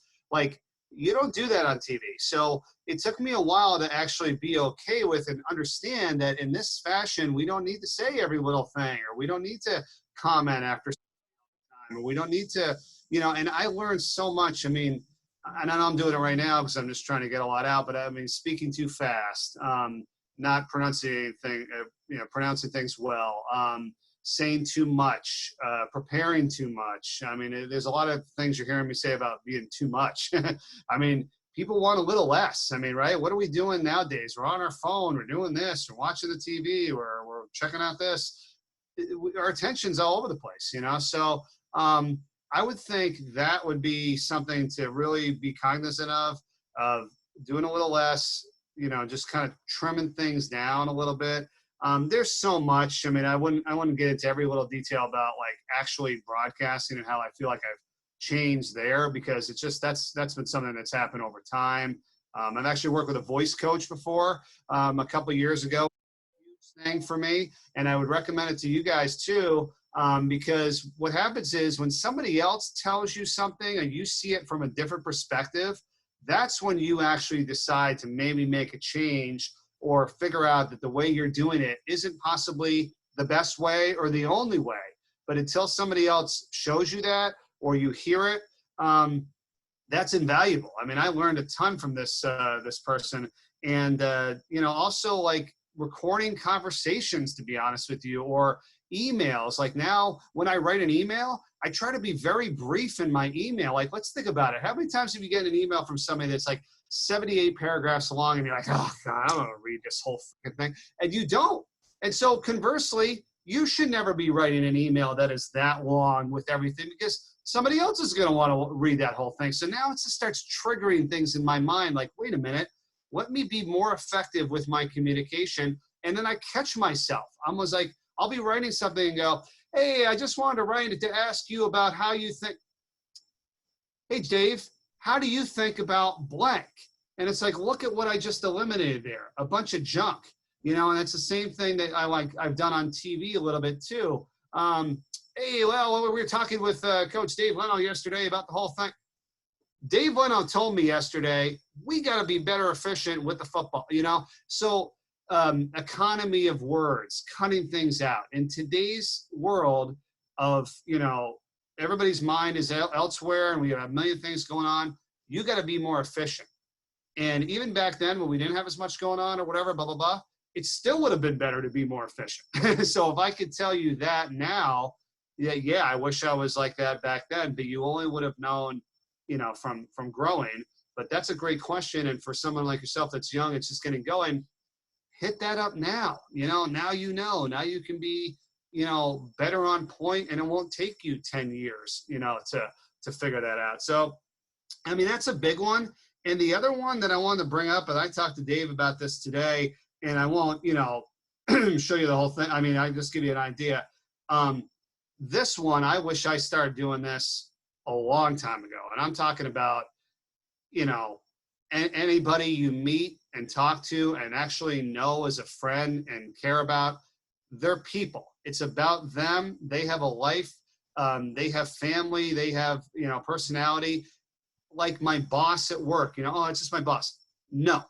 Get to know them, get to know their story, learn their family, really give an interest and care. So Dave and I have I think really kind of not really known each other, like we've just, this has been great to do this. And then when we talked, we learned about, each other's, family and wife and kids and when they were born and whatever. So now in the future, every time I talk to Dave, I can be like, hey, how's Hudson doing? How's Tori, your wife, and what's going on? And you care and because that's who I am. I try to be as genuine as possible. I have a wife, I have a daughter, and it means something. So this is the tool I'm going to give you, and I think it's invaluable. I mean, it's not me coming up with it. I've learned it. But here's Dave Leno and my contact. Okay, now all I'm going to say is I put all these notes in this note field about all the things that I just told you about, so that when I go to his name now, I can see all this stuff and I remember things. So think about it. What girlfriend, how many times does your significant other be like, you never remember, you don't know this? When your wife or friend or spouse or significant other tells you that they like chocolate ice cream or they enjoy blah, blah, blah, blah, go to their name in your phone, go down to the notes field and type it in. And as you search and you go out of it, it automatically saves it and you'll have it there for the rest of your life. Here's my wife. Here's all the stuff that I have under her name. So that is an invaluable tool that I learned, and I wish I was doing it way more. So when I meet somebody for the first time, or I ask them, hey, what was your wife's name again? Or what's your daughter or your son? And when were they born? And what's going on? I put it in there, and I don't have to ask it ever again. And then when I talk to them again and I mention that, they're blown away that I remember that, or I know, or I care, and I have bosses at work that I'm like really connected with now, where I feel like a little bit better, because when I see them, we talk about the family, we talk about your kid or what's going on. And it's like, it's awesome. And we actually care. And that's what you should do, and then comes the opportunities and games and all that stuff. Like, don't even talk about it. But let's try to make sure that we remember these things. So I do this all the time now. I do it once. And then here's another thing. You're scrolling through Facebook and you're, effing around on that. Here's so-and-so. Anytime I see anything of noteworthy of my friends or family on Facebook, like Bob just had a baby, hey, happy to welcome, John Charles Smith to the world here, born on April 8th. Out goes my phone under John, April 8th, baby, write his name down, boom, boom, boom, and I have it. And when you do that, and you remember these things and you're more on top of it, whether it's family, friends, coworkers, whatever, they'll be amazed. And it's awesome. So that's one thing I'd love to tell you to do now, early and often, and stick with it. And you're going to dominate. I think it's great. That's awesome stuff. Thank you for sharing that, Mike. And I think that's, Mike. John, what did you think about that? That was great. I mean, especially the last part is something that I guess I haven't completely thought about, especially with contacts that I've developed in the fields. But I mean, that's great advice. It really is. And this is a relationships type business. And, there's several of you on here that I know personally, we don't even talk about broadcasting very much, even though we might be in the same business. We're talking about family or if you play a sport, how your recent game went, or what you guys do for fun, all that stuff. That was awesome experience. And if you can do that with people, that you work with or your bosses, I mean, that's awesome stuff, Mike. Thanks for that. And thanks for the help there with the iPhone too. That's you got to use those notes thing. Yeah, you just put it right in the notes field, and then literally if you go out of it, it just saves it. Then the next time you go back in, it's already there. But I have another thing I'll show you after, but we'll get to more of the questions here. So. Yeah, so we have, I know, Jackie, you've been waiting a very long time. Thanks for your patience, and go ahead with your question. Thank you, Dave. Hi, Mike. Thanks for your time. So this actually is perfect. I may follow up on the last two questions. Clearly, there's not many females on this call. So I would like to ask you, what, if anything, well, first of all, about myself, sorry, I didn't say anything. I'm calling from Connecticut. I live in New York, but I've been staying at my mom's. I'm an in-arena host with the Bridgeport Sound Tigers, and I work for New York City Football Club as well in the city. I do live events with them, and I also sporadically host a web series and have more consistently hosted in the past. So I'm not interested in play-by-play, more interested in hosting and reporting.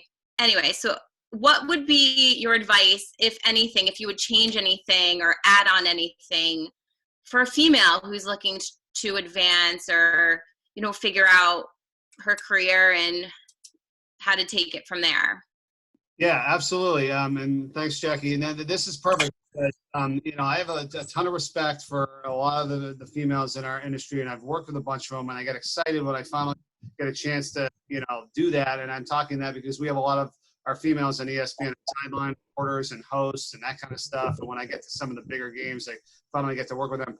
And that would be the one thing I would ask you to do is to seek out everybody that, you can, that is in the industry. Like, I've worked with some really good people like Alex Cordry, our names changed, reporter for the Washington Nationals.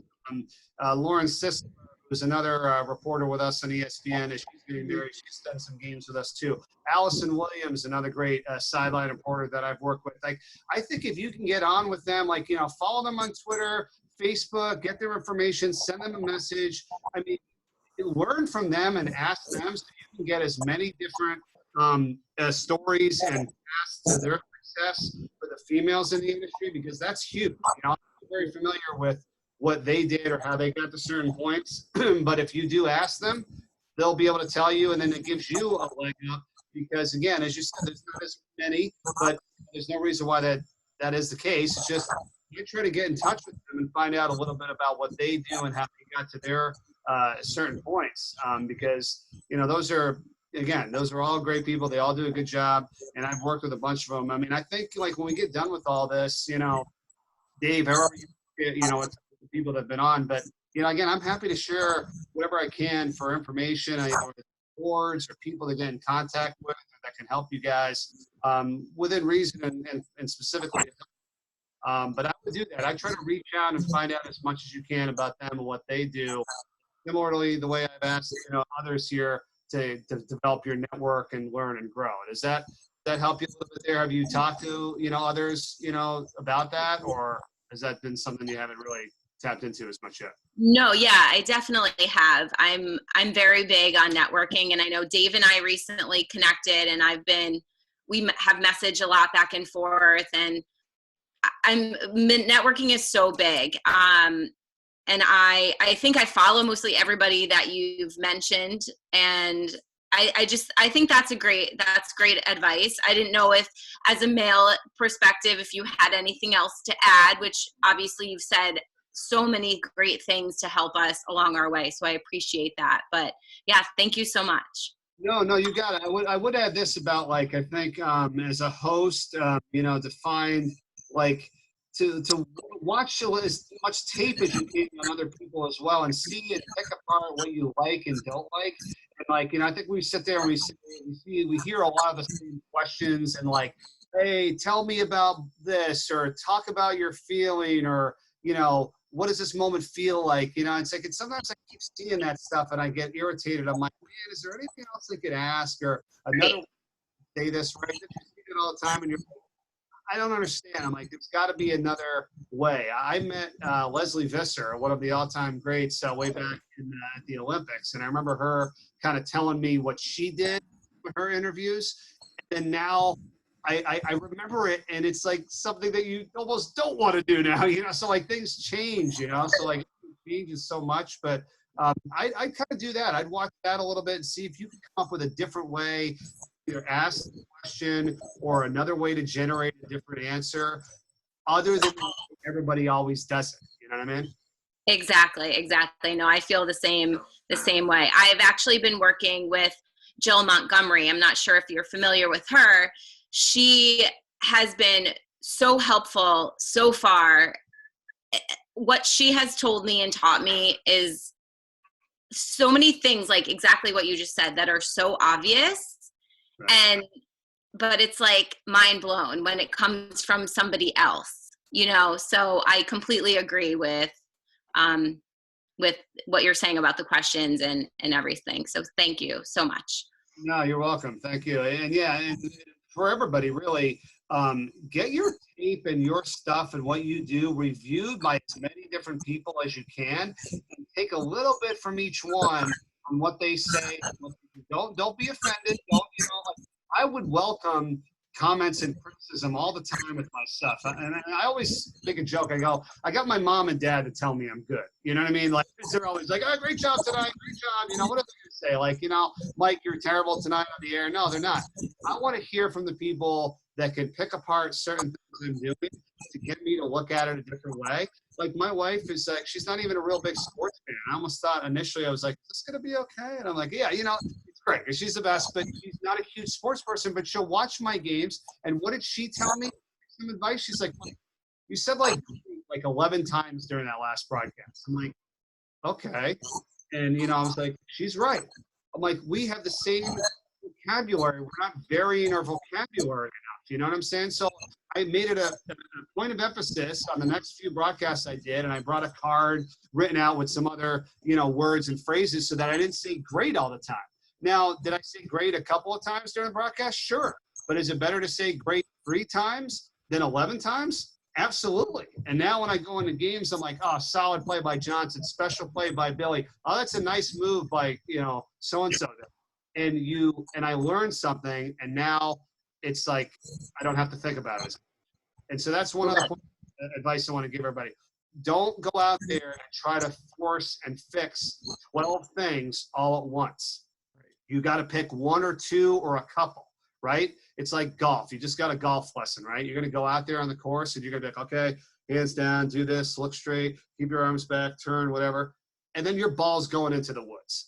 Like, you got to learn 1 or 2 things. Let me just get my grip right. Let me just do the you know, set up an alignment. Once I got that down, bang, bang, bang, now I'll work on the next 2 or 3 things to get my ball to go a little bit straighter. So don't go into the broadcast, and I've done this before too, with 17 things on your mind. Okay, look straight. Don't say this. Don't use great. Pay attention to that. Disaster. And I've never achieved anything better on when I've done that. So I've taken a couple of things, mastered that. That's become old hat. Then I work on the next thing. Mike, that's awesome. And I definitely agree. Jackie, thank you for those questions. That was great to hear from you again.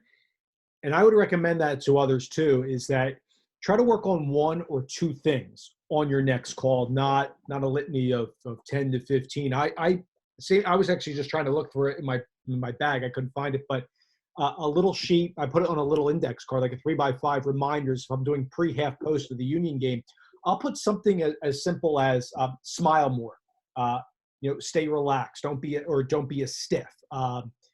You know, don't grip the microphone too tight. Like, these things might be funny to those. And I'll ask my wife, Tori, or my parents, I'll call after the game on the drive home. What did you think? Oh, I kept saying as well after every 3rd sentence. And it's like, and not the average person wouldn't catch it, but your loved ones who are so invested in you may be able to find these things out. So, or tell you about these things. So that's something to keep in mind for your future broadcasts. Is a little reminder card. I love that. Mike, looks like this is our last question. We can't thank you so much for all the time that you've given us today. I know we're approaching that 3-hour mark. So we really appreciate all the advice and everything you're sharing about your background and your path. And so here's Ari Schifrin, and Ari's the pride of Indiana. And come on. Hello. My question actually takes a little bit different of a turn, but there's been so many mixed messages coming out of the sports industry recently, and especially today, just since we've been on the call, they've canceled the Little League World Series. They say NASCAR just announced they'll be back in 2 weeks. Iowa says their football will be back in a month, and they're optimistic it'll be June, while at the same time, our university, IU, said they're unlikely to come back in the fall. So all these mixed messages kind of like drive people crazy in the sports industry. How do you deal with that? And do you feel like there should be more of a unified like sports task force that deals with this? And how do you handle all this uncertainty and mixed messages coming from the sports industry at the moment?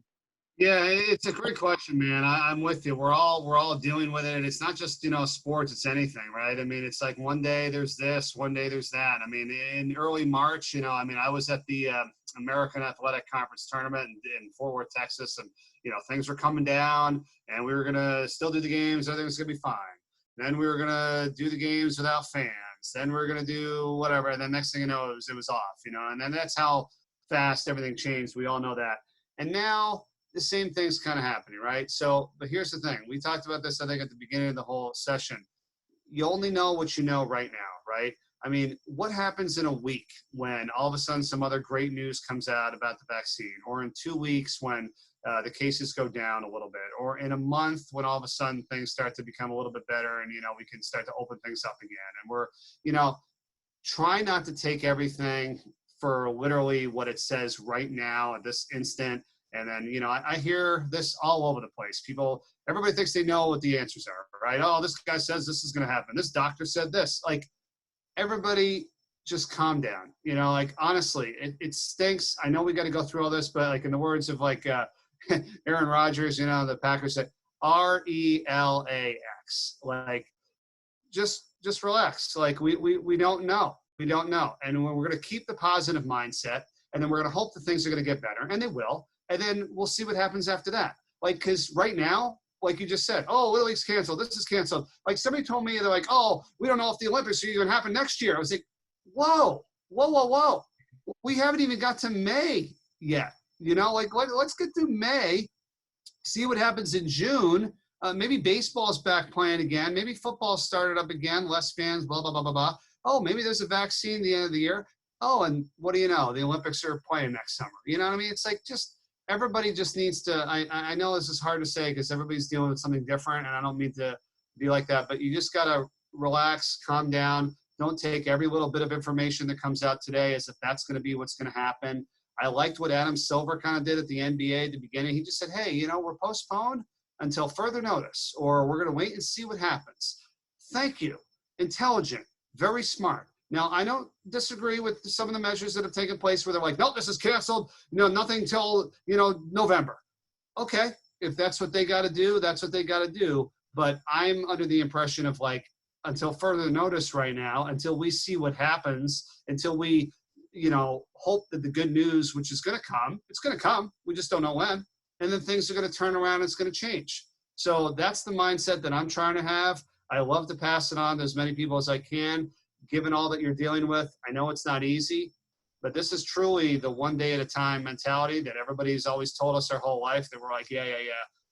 Well, it really is right now, I agree. And I echo everything that you just said. I think a lot of us need to pump the brakes here and just, be in that wait and see mode. And for those of you that, maybe your broadcasting job is on hold, like mine, sometimes you wish you heard from, people that are in the know, but I don't think they even know what's going on. And they got to listen to state, local, and federal officials about this. I mean, we're in a pandemic. It's not something like, hey, we're not just playing because of some other reason. I mean, this everybody's in this together. So, and everybody, I know there's a lot of you out there that, want to get back as fast as possible, but I think we got to do it at a safe and timely manner.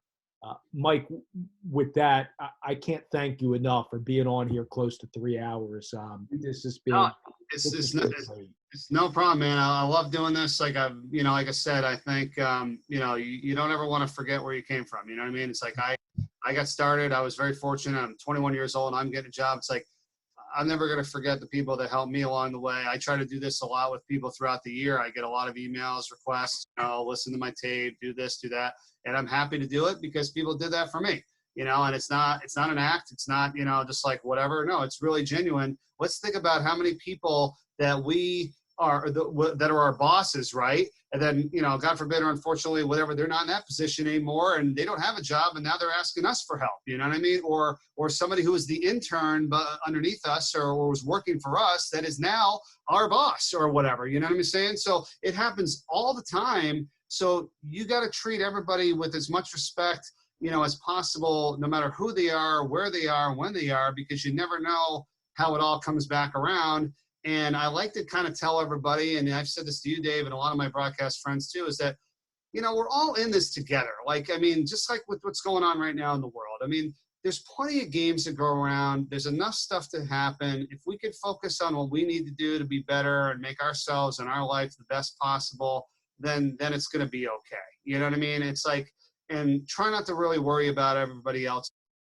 I know we said this earlier where, everybody's dealing with something. You don't think they are, but they are. Like, everything is not all rosy everywhere we go, So just keep a positive attitude about it. I wanted to just share one last thing, was just about our communication and stay in touch with people. This is what I do every game before I go to a game. And when you guys get opportunities in games and things too, where you don't know who the people are, and you just got asked to do this volleyball game, this is the crew list that I ask for every single time I do a game. I was like, who are we working with? Yeah. Like, who are the people on this broadcast? I mean, look at how many people are involved in a game. This was the Mississippi State Louisiana game I did from the Superdome, which is pretty cool. To start off last football season. And here's me, here's my partner, here's our stat guy, here's my brother, our booth coordinator, producer, director. Look at this, are the operations people that are on site helping to put everything together. Here's our camera guys. Here's the safety guy, here's the runner, utility workers, the parab, people on the field. And I just have like my notes of what I was going to say when the game starts. But I take this crew card with me everywhere I go. Every game I get, I ask who the people are that we're working with, and I retype it all into this thing and I stick it in my pocket. And that way, whenever I get to the truck or the site, I know who people are, and I could say, hey, there's Bob, and I go in and I talk to the audio guy, who's like my favorite person on the broadcast, because if I'm not hearing myself good, or I'm not hearing the crowd or the game right, I don't do a good job. So I need to know who that guy is. Absolutely, I need to know who everybody is, but that way I can go in and say, hey, Joe, and they're like, how does this guy know my name? It's like, I'm the broadcaster, right? Or they call the talent, which I don't like, because I said everybody's talented. We're the announcers. Most people kind of remember us or know us, right? But not a lot of people remember them, and they're just as important as everybody else. Like, with one switch, you're off the air. Like, how important is that guy? You think you're important? All he has to do is hit a button, and you're not even on. So get to know these people and remember them. And once again, we know how difficult it is. As soon as there's my daughter, I write down their name in my phone, like after I do the broadcast. So like, say Bob Jones was the audio guy. I have him on my phone. I get his contact information, and then I write in the notes field, worked with him on September 30th, Mississippi State, Louisiana game. And then I can write down any notes or information that I liked or didn't like, or that reminds me of what it was like when I worked with this guy. And I can be like, oh yeah, hey, saw you at the game, and it's like, because how many times do people remember us and go, hey, Mike? And then I got to be like, hey, and I'm like, oh man, I've seen this guy like 7 times, but I don't remember his name. No. I get to know their name, I write it down, I put it on my crew list, and I give that crew list to other people. So they know everybody we're working with as well. And then when I ask our producer about it, the first time I work with them, I say, give me the list. Some of them are like dumbfounded. They're like, what do you need that for? It's kind of like, what are you talking about? Like, who are we working with? Like, you don't go to your office and not know who's working in the cube right next to you, do you? Like, you don't walk down the hall and not know your boss's name or your coworker's name, right?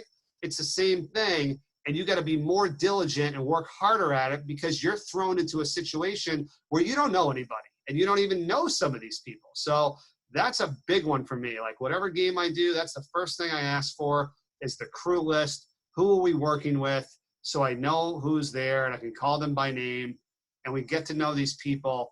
And when you do that, they want to work even harder, and they care. They don't look at you as like, how some people look at the broadcasters like, oh, he's the talent guy, he's the prima donna. No. Hi, Joe. Thanks for your help. Appreciate your time. And when I don't do a game, which I advise a lot of you people to do too, if you're able to do this, go into the truck and sit there and watch while somebody else does a game and how they're producing it. And that might go back to maybe your question, Jackie, or other things that you guys could do outside of what I've already said. Go watch it when you're not doing one. It's awesome. Like, I sit in the truck and I see what everybody's doing and how they're communicating to everybody. And I'm like, oh, okay. And then once you learn what everybody else's position entails, you have a lot more respect for that. And you don't just fly off the handle if something not working or whatever. It's invaluable. So if you're not doing a game, see if you can get to the game and sit in on the truck, or talk to the producer and ask them like what it's like, or shadow somebody in your position, a sideline reporter, an analyst, a play-by-play guy. I don't think many people would have a problem with that. So you grab a press pass, you go and you check it out, and you'll learn a ton of great stuff. Mike, I love all that stuff, and I hope everybody on here that's left with us, and thank you for that too, for joining us today. That all that information is something you should hold near and dear to your heart, Mike. That speaks to the man you are, the genuine guy, to make time for people like us today, and for everybody on your crew. That's important. That's something that stuck with me, Mike. Since I've gotten into business, and that stemmed from college. It's not just I'm the announcer and look at me and be a prima donna. We know there are people like that in this business, but that's not who we should be. And you should treat people with respect no matter what position they're in. And like when I get to a set on a Philadelphia Union game, we talked about this at the tail end of the last call. I'm talking with the person who's shooting at the set, or A2, or audio person, or a stage manager. A lot of times we're not even talking like what you were said before about the broadcast. Sometimes, okay, maybe we talk on the nuts and bolts right before we're about to go on. But it's just being a human, right? And just getting along with everybody. And no, not everybody's going to be your best friend. Not everybody's going to be the nicest guy and shoot the breeze with you for 5 hours. But if you connect with someone in the way that you're describing, I think that will help you. Just from a reputation standpoint, forget about the broadcasting. So those are huge points you bring up. No, it's a great point, and let me just put it this way, right? You never know who's watching, who's listening, who's talking, and I never wanted to put myself in a position where I was like wondering, like, oh man, maybe I could have treated that guy a little bit better, and then maybe I would have got that position or something like that. It's like, are you kidding me? All this stuff is in our control, so that you don't want to leave it up to anything like that. If I don't get a job or a position or whatever, it's not going to be based on like my attitude or how I treated somebody. Like all it takes, right? And this is why I mean that everybody's most important on the broadcast. Everybody's important. All it takes is one of the additional, I don't know, the runner, right, who just goes around and kind of handles all the business and stuff for people, or a guy who's just pulling cables. He's not just doing that. He's important. But what happens if he goes and is like, Mike Corey's the biggest, effing whatever, and tells the boss, and then that gets back to so-and-so. It's like, well, that's not what we need. You know what I mean? So that's why everybody is important and valuable and should be cared upon and talked to in a productive and nice way, because you never know. Like, what happens if he goes and says something great about you to somebody? Like, that's what we're looking for. You know what I mean? So I don't know. That's just not to be preaching here. I don't want to come across that way. It's just that, I've seen, like you said, Dave, people in the industry not treat people that way. And we know who some people are. And I don't care where they are. I don't care how high they've gotten to. I don't care what network they're working for or who they are. It's not the way to do it, in my opinion. So you're going to get there. You're going to get there the right way. And I'm proud of that. I think, you are too, Dave, and other people are as well. If others do it a different way, well, to each his own. But that's not the way I'd advocate. I've seen some camera operators where I go up to, or if I'm watching another broadcaster do their thing, like you're saying in regards to shadowing, go up and say hello to someone by their first name. And you're right. I've seen that look where people are caught off guard, like, wow, this guy or this gal, they know who I am. That does resonate with people. And I tell people on here all the time, and I remember back in college, even before that, is you never know where your colleagues will be. You never, even if they're younger than you. I know a lot of times we look at people who are older and established, but I recommend to a lot of the younger folks on this call, keeping contact with friends in the business or people that maybe you went to school with or neighboring schools that you just know of, and follow their career. Congratulate them on some of the things Mike's been talking about that will not land you a job, but just to be a human being and be, gracious, and, you can, be invested in somebody else's success too. Shouldn't be just always about yourself. Right. And you can't do it with every single person on earth, but like you said, it's just kind of funny, like how your network grows. And if you think about it, it would be better to had stayed more in touch with some of these people, as opposed to like all of a sudden when they become, the head boss or whatever, you know what I mean? I don't know who they are and how it's going to work, but try to be out there and stay in contact with as many people as you can. I'll just give you a kind of a quick case in point. Like when I first started doing Delaware football, one of our quarterbacks was Matt Nagy, and one of the wide receivers is Brett Veach. Matt Nagy is now coaching the Chicago Bears, and Brett Veach is the general manager of the world champion Kansas City Chiefs. Yeah. And I have their numbers, and I texted them. I'm like, oh, congratulations! I'm like, I didn't really stay in touch with them, and I know it's different. You can't have everybody, and how am I going to know what players, if you're really good friends with them, great, or you know them? But that's just huge. I mean, I literally know the coach of the Bears and the GM for the Chiefs. And it's like, I'm not asking them for a job or anything right now, but it's like, again, it looks a little better if you're maybe more on it ahead of time, and then that's what they become, and then they know you or your friends, and then maybe they can or will help you no matter what. But just think about how your network can grow and the people that you interact with. So probably good that we were friends or we treated each other well, and we weren't just like, oh, this guy sucks or whatever. No. Because look where they are now. You know what I mean? So 100%. That's great stuff. You never know where people's careers will go. And again, all this stuff is not about just asking somebody for a job. It's like it's talking to, somebody at a bar about being conversational on a broadcast, or just being, someone to just lend an ear, and I think that's all tremendous insight from you. And, I can't personally, Mike, I can't thank you enough. Words can't describe what this means for someone like me to I'm just here to facilitate these things and bring our industry peers together. And not everybody would do this. So to you and those that came on before, thank you for all this time you gave us today. Hey, you're welcome, man. Thanks so much for having me on. I appreciate it. I'm glad to do it. I mean, it's I mean, it's even during the busy season, I would love to do something like this. It's great. But now that we have the time and we're able to kind of do it, I hope, and think about just all the stuff that I've even said today. Again, just so it's a lot of stuff I've learned from a lot of different people. I mean, this has just come from me. I mean, some things I've thought about, some things I've done, but really it's about learning and growing. And a lot of the stuff that I gave you today, or I just shared with you, is stuff that I learned from other people. And, knowledge is power, as we all know. And one thing I'm doing is I'm reading more. Like, I never even was reading before, I was like, I hate reading, now it's like, I love it. I'm like, I have a little more time, but the stuff I'm picking up is amazing, So hopefully we've all taken some of this time. If we have a little bit more of it to find another way to learn and grow, it'd be a little bit better. Because if not, let's not waste it. You know what I mean? It's like, it's a tough situation for everybody, but if we have the ability to improve some things, let's do it now. No, I loved it. Thanks again, Mike, for all your time, and thanks for being with us for these 3 hours. I really appreciate it. Thanks, everybody. All right, thanks, Mike. Okay.